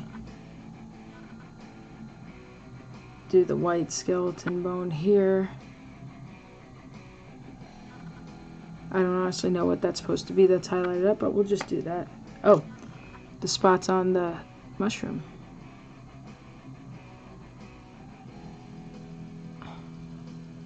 There we go.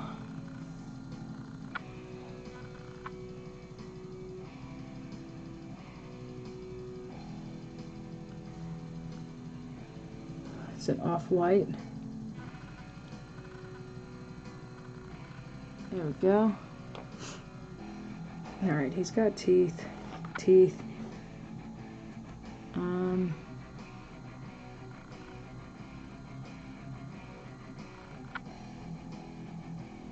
Make sure that's highlighted where that needs to be. Let me see. Teeth.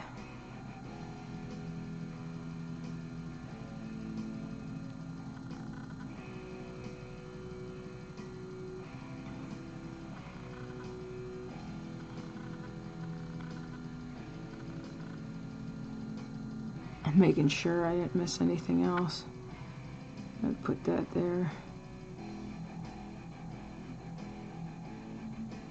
I'm not gonna lie, I don't know what that was.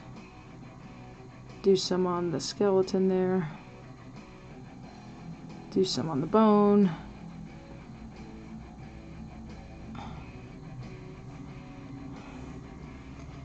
Get the spots done.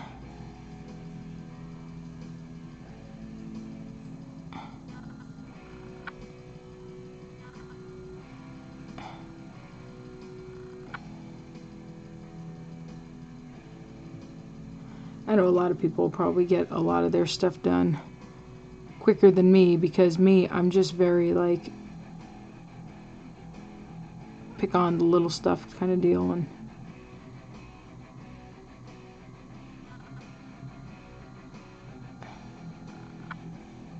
let me see. There was some spots on these mushrooms. Just making sure I didn't miss anything else. There's a bone here. There we go.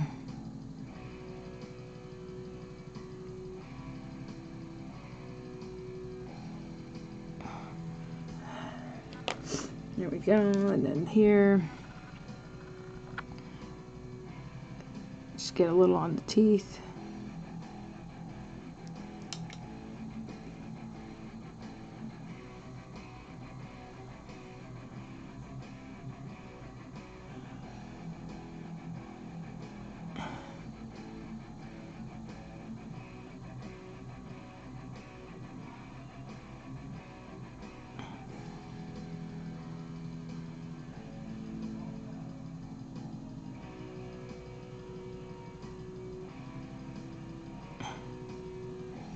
There we go.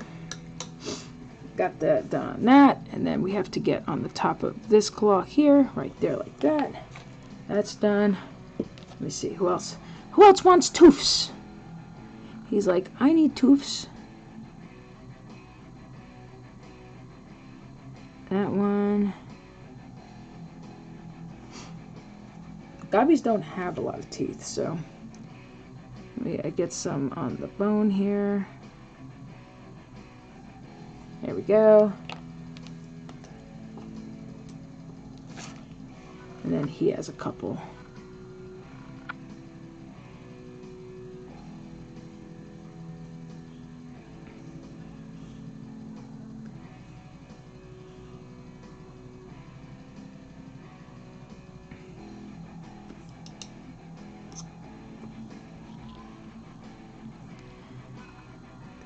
Do chrome on this.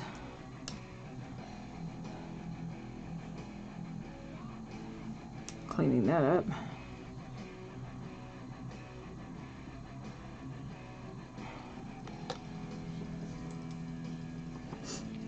Put a little black.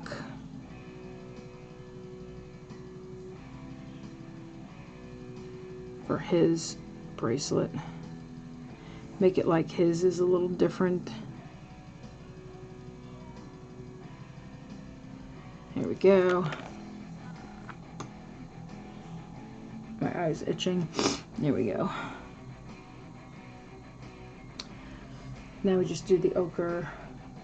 Actually, I could do a second coat on the bases, which should be enough for that part, and then do the ochre for the ropes on the robes.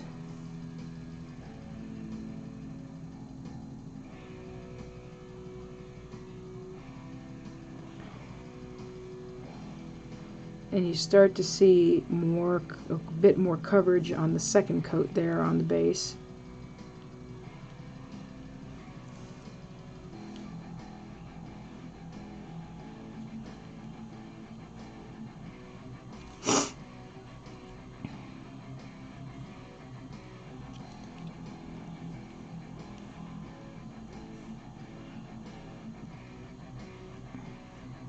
There we go.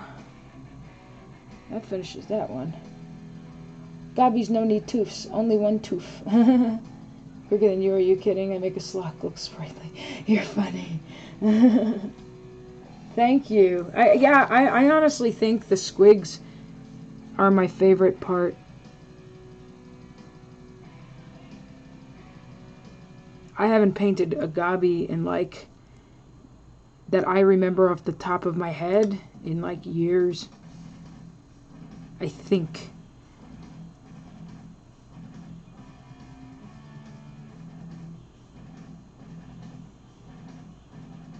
A squig I did not too long ago. Shapeways, as a matter of fact, had a variation of a squig that was pretty big, and they have it in their display. They bought it from me.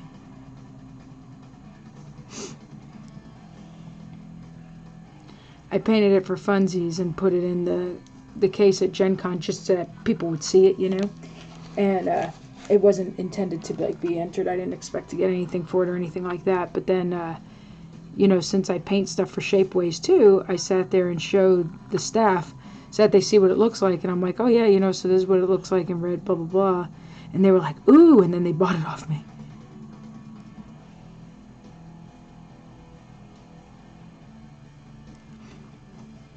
It was fun to do. I think it's in the photo album on the Facebook page, Metalhead Minis Paint Jobs, or you can find it on the Metalhead Minis website in the gallery where there's other painted figures, you know, from other brands, because Shapeways would be considered an other brand.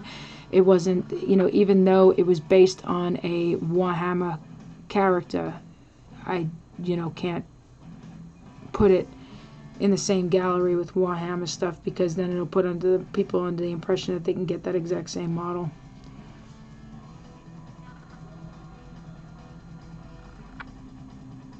Dude, I feel super accomplished right now because I never get to paint my own stuff really much, so I just painted a whole group for myself. I'm about to do 3 because the Blood Bowl teams are mine too.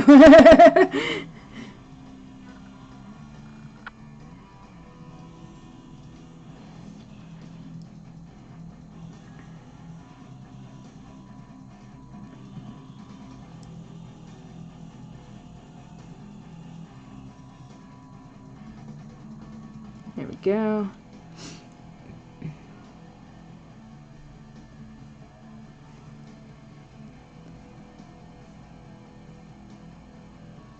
Oops, I slipped. That's okay, because you can clean that. There we go. That's cleaned up.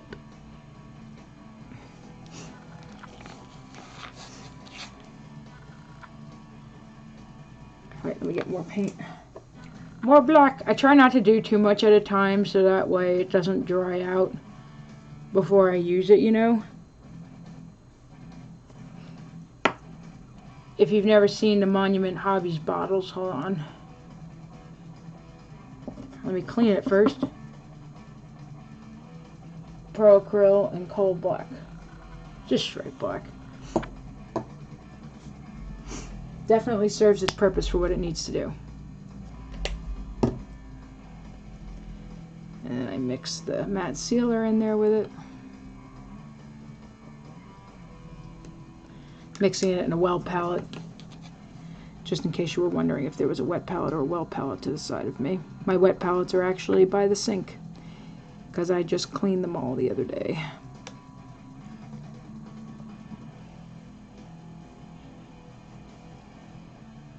There we go.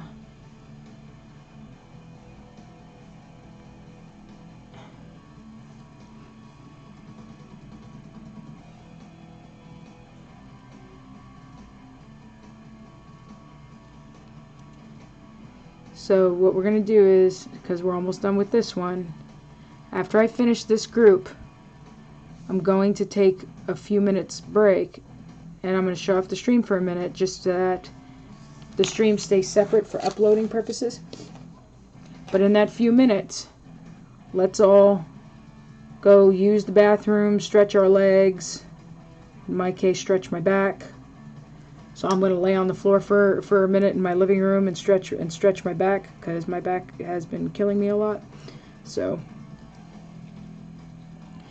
but yeah, so let's all get snacks, and you know, if you're hungry, I ate like a ton of wings before I came on. I got like a 10-piece wings from Wingstop in Parmesan garlic and Louisiana rub before I came on, with carrots and ranch.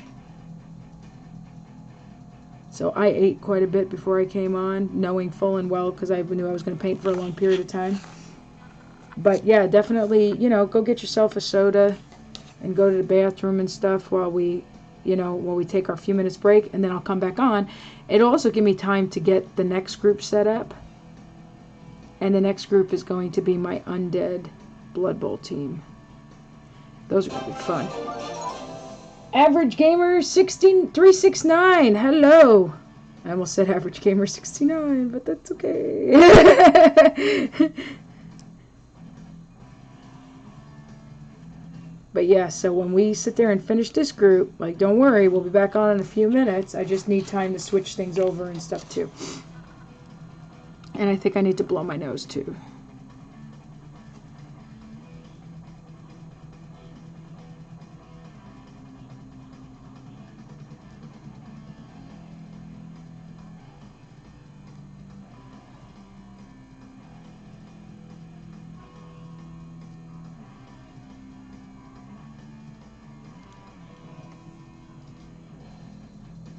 This is the last one that needed another coat of black. Oop, it's a string of dried up paint from the bottle. So then basically one of the last things, you know, when you're painting the base, is you would just double check and see if there's any spots that can use an extra go over. It happens. Hey, bye. Actually, your idea about the tannish, I thought that when I painted the dunes color on the ground that it would make the bugs fade in and your tannish brown idea, but it actually didn't. It actually still worked out quite good. I do feel so accomplished, Vi. Thank you very much, because I never get to paint practically nothing for myself. All right. Now I just got to do the ochre for the ropes, which who's going to need that? Hold on, let me double check myself. He will on his thing. Let me see here. On the string thing here, yes for this, and yes for that. Cool. And the reason why I'm going over it with regular paint for this one is only because I'd rather just do that than to go over multiple times using another. That's just my preference. But you can go in with the either whichever primer you use. Let's just say we use Gray Sear. Actually, let's take this opportunity because not everybody's going to see. So here's Gray Sear. Okay. Yeah, he's out there. And what you do is when you mess up and go over, you just go over with your primer that you use, whether it be Gray Sear or Wraithbone. That's the reason for these pots of the same primer colors.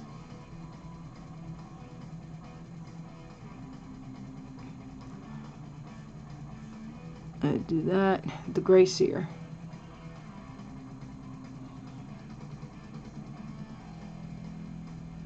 And you would go over. Actually, I show you. We do it on all of them. I'm already in the groove of it now, you know. Hold on. You don't want there to be too much, because you want it to be able to be used for its intended purpose. It's kind of like an eraser. And then you're like, what? I didn't go over that color. I don't know what you're talking about. And I'm using the Gray Sear because it's the closest to what I was using in order for you guys to see the example. I used black, white, and gray, but this is a gray, so, I mean, obviously, yes, there's its name, but then again, we have that Arkelian green, and which makes me think of R. Kelly. I'm thinking Arkelian green, and you know what? It's not really green.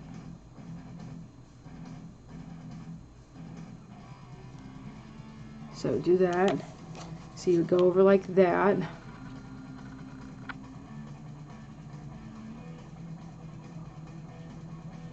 Whoop. I went over there by accident. So you see where I went over that color accidentally, right? With the black and the R. Kelly green.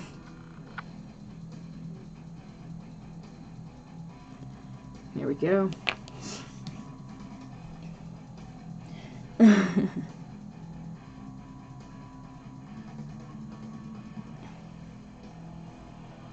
me see, what else? Was there another part that this had a rope? Oh yeah, in the back. And over here.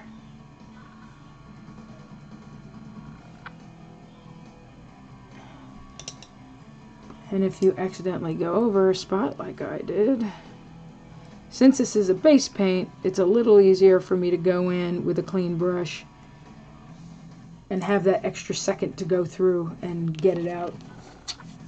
In other cases, usually, you would not.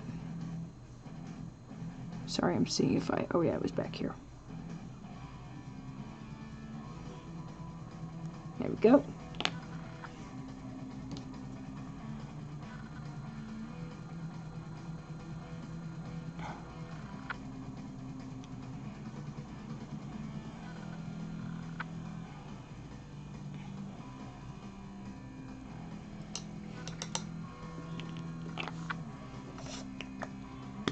There we go. So yeah, so now you see, so you put that, and then let's pick a color. Let's pick.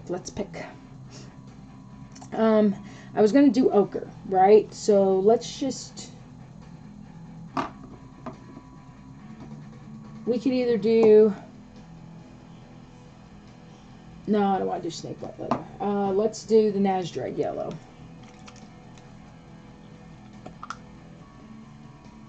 For the ropes. And actually I saw there was a spot that I missed in there, so that's a perfect time for me to fix that. Bam, done. Bamski's done. And so yeah, so you go over with the pots, and then you can go over child molesting creed. Yeah, pretty much. pretty much, that's actually more like a blue, so it's even like false advertisement. No, I'm just kidding. Alright, look. So you see, I went over with the gray sear, and at first it had like the black blue over it. And now it looks nice and clean when I go back over with that Nasdrag yellow. You can't even tell. But I can tell that I missed a couple of spots in here, and I'm going to fix that real quick.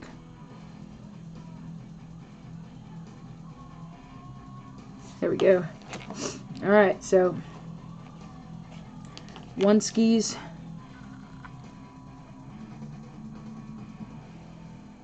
And like I said too, don't forget guys, whether you use spray or what have you, don't forget to seal your paint job with these.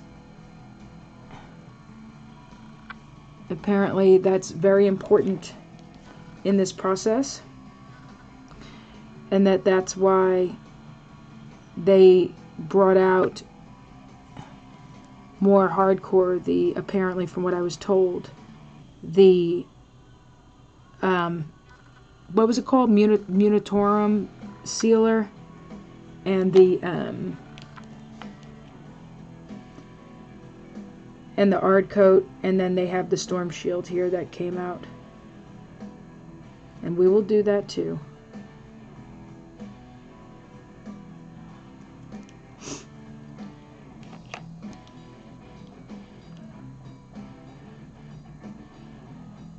What great teamwork, friends.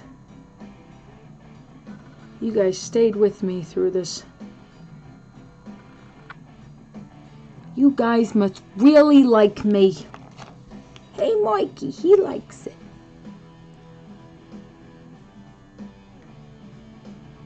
Hold on. Trying to get that rope under there.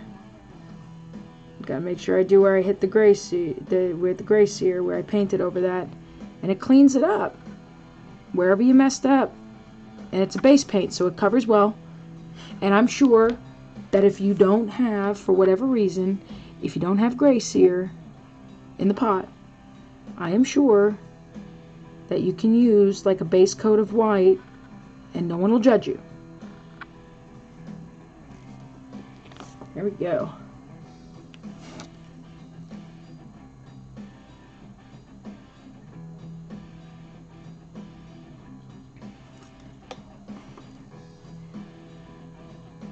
I could probably go over this even real quick with a yellow, like a regular bright yellow, just to kind of, I got sunlight yellow from Reaper, that could probably work.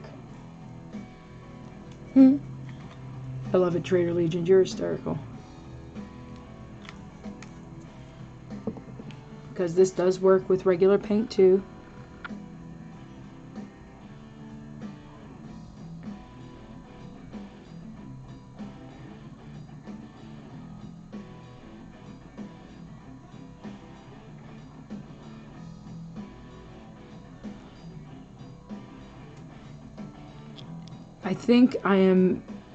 I think I accidentally left in the car or something the brighter yellow. I'm gonna have to check, because I could have sworn there was two yellows. Now I think I left one in the car. There we go. So you'll see here with the sunlight yellow.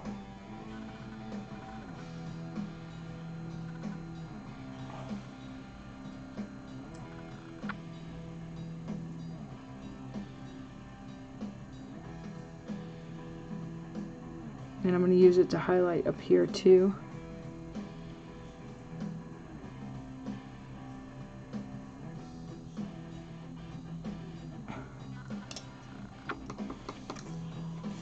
There. What do you guys think?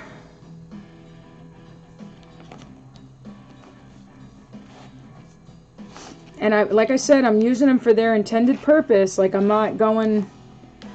Like, I mean, I know I sit there and I look at some stuff and I'm like, oh, this needs to look like this and that needs to look like that. But, like, I'm trying to be good about that and not do that so much.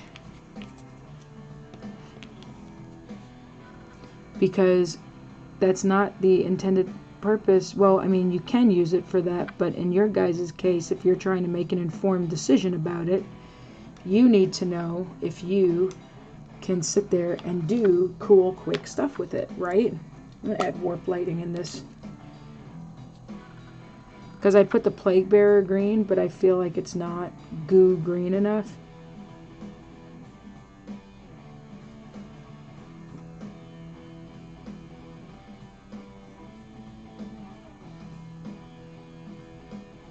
There we go. I want it to look like a... Oh, man, look at that. I put the Plague Bearer green, and then I put the Warp Lightning after. Hold on. Let's see if I can get this thing to behave and focus. And it kind of mixed to not look like all one green. I like that.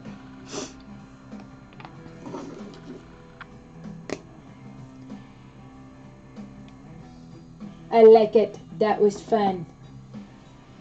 Alright. Now, I am going to sit there and use the Technical Storm Shield, which is the sealer.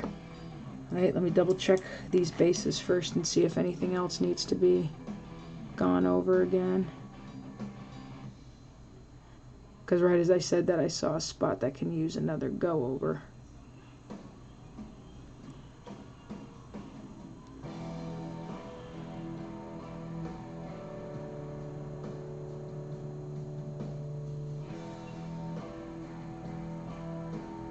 There we go. I want it to be even, so I'm going to go all around. So clean that up. Okay. 1.25 hours and it's still printing. That's a good sign, right?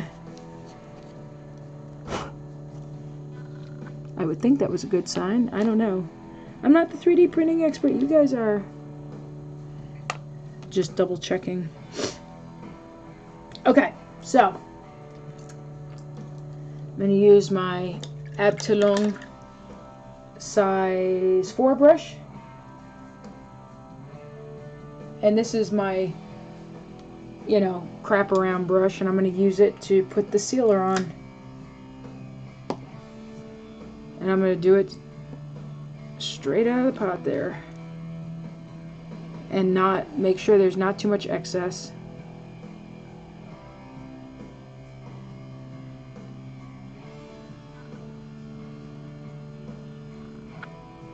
Just kind of touch over it. Just go over, like, you don't have to get every single nook and cranny, you know? What you basically want to do is just make sure to get wherever you're going to play and touch it. I mean, you want to do a good job, but I mean, if it comes down to it, where speed is a factor, you know, like nobody's going to touch all the way under here, but like,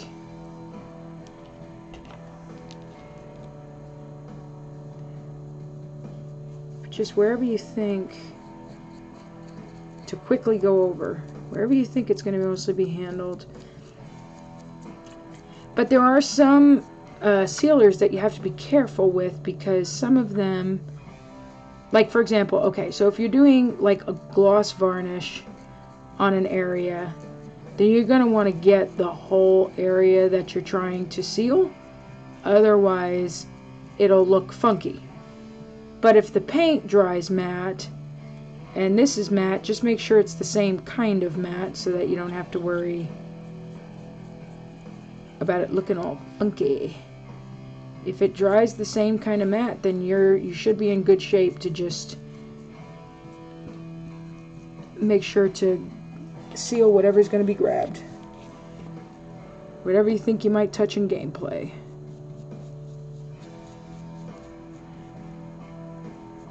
Or you can just spray Tester's Dull Coat on top. That's okay too. You can spray sealer. That's why they sell it in spray also. Quick spray, 8 to 12 inches away from the model, depending.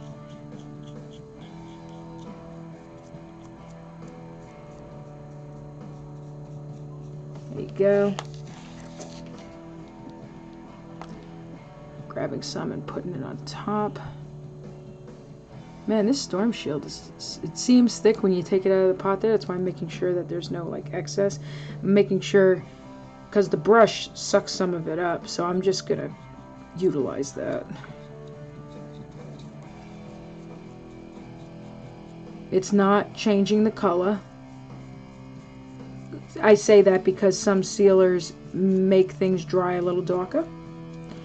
Tester's Dull Coat's one of them. If you sit there and do, let's say you do some really vivid highlighting on there, it'll knock the highlight down a little bit. Not a lot, but I mean, if you do competition and stuff, you might notice. If you're just using them for gameplay, it's not a big deal. Oh, I forgot to do the yellow part on his butt. We could do that real quick.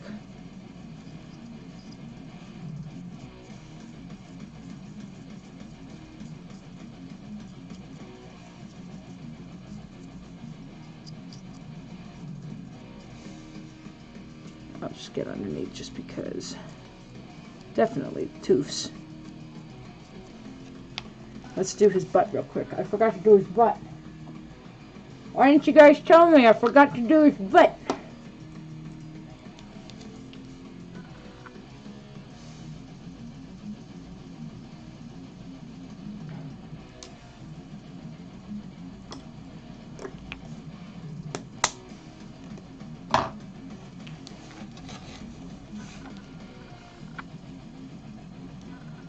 You're the painting expert who makes awesome cults that look like they're from My Little Pony.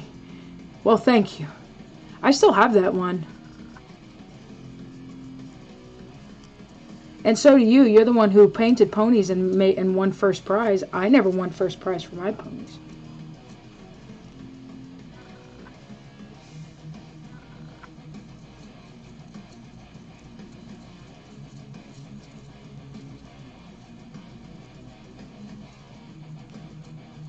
So yeah, so like I said, these paints, they do the job.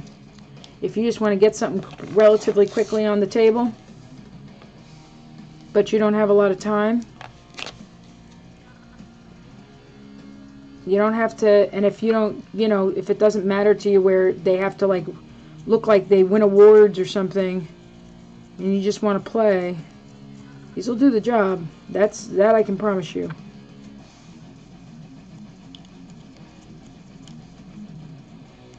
Now wait till we get to the next part in a few with the undead Blood Bowl team. Oh, dude, those are gonna be fun. I already have my kill team. That's Nurgle. Those are ready for paint too. We'll see how I feel. But yeah, we're gonna do the undead Blood Bowl next, and then the Blood Bowl orcs.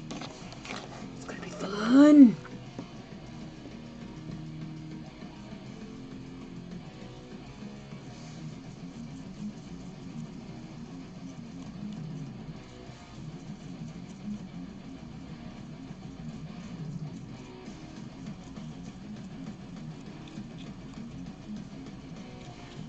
For basic whatever, I'm pretty happy with how the fire came out on there. I don't know about you guys, but I think it looks pretty cool.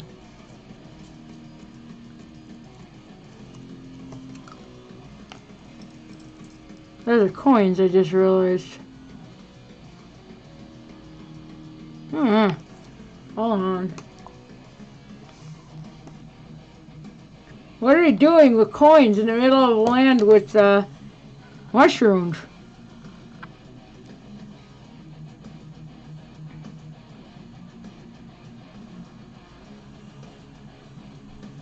I mean, sheesh.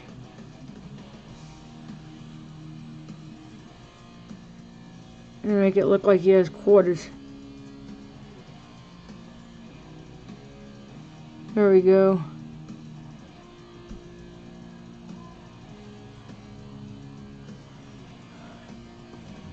There.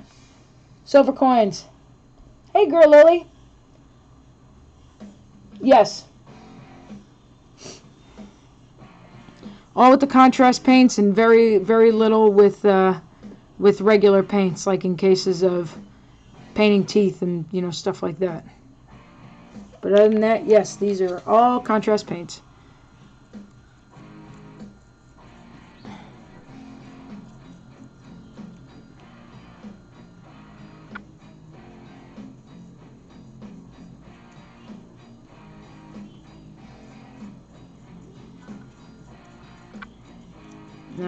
Now I'm brushing on the sealer, Storm Shield, which is the matte sealer, and it's dried matte. I got it dried on some already. It has not changed the color at all. Has not affected the finish of the model at all. I just did a quick brush on of them for people who just want to paint and play, and just did it basically with that mindset. And that worked. Guys, look at what we did.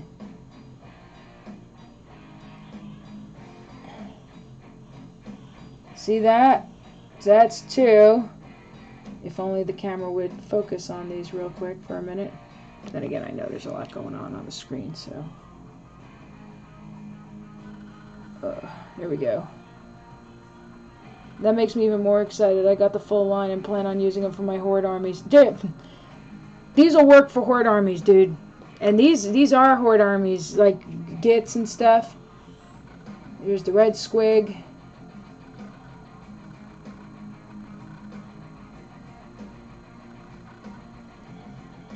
You just want to get a basic paint job quickly on the table. This works.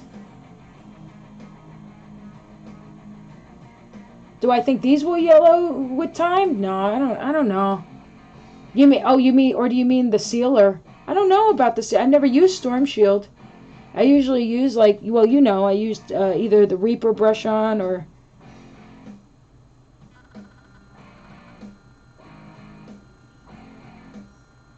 There's the blue.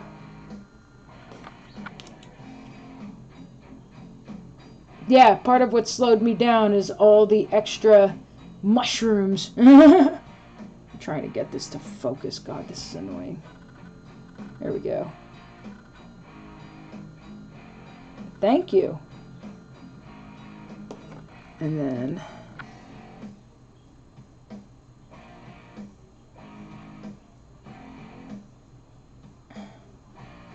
wow, there we go.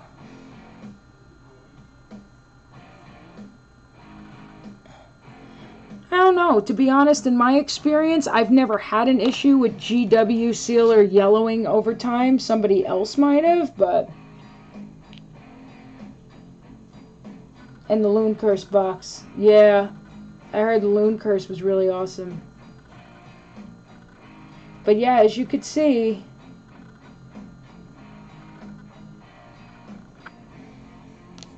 you can really get...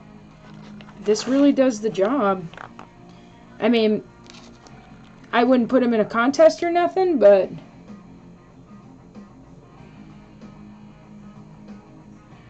but in way of getting something quickly done and on the table...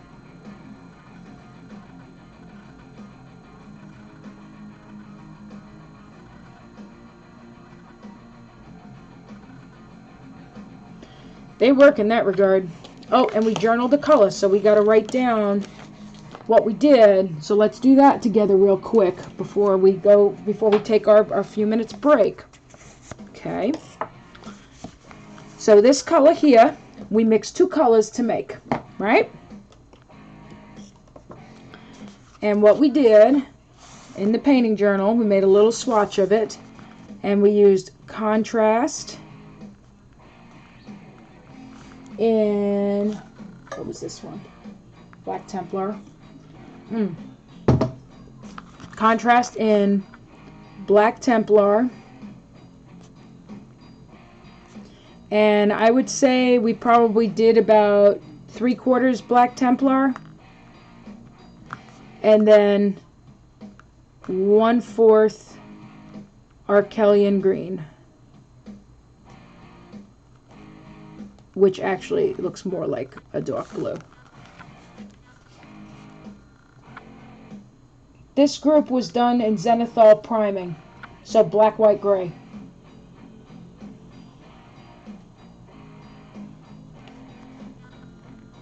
dull coat doesn't yellow over time. So yeah, so this is a mixed color that we did, and that's what we did for the robes. And these were done, like I said, over Zenithal priming. So prime black first, and then white in the highlighted areas. So we got that color journaled. And then if we do other colors as we go along, then we will journal those too. So, all right, guys, let's take a few minutes break, shall we? Go to the bathroom, get yourself a snack, get a soda, get something, okay? Okay, dumb question. Painting journal, you're the first person I've seen do this.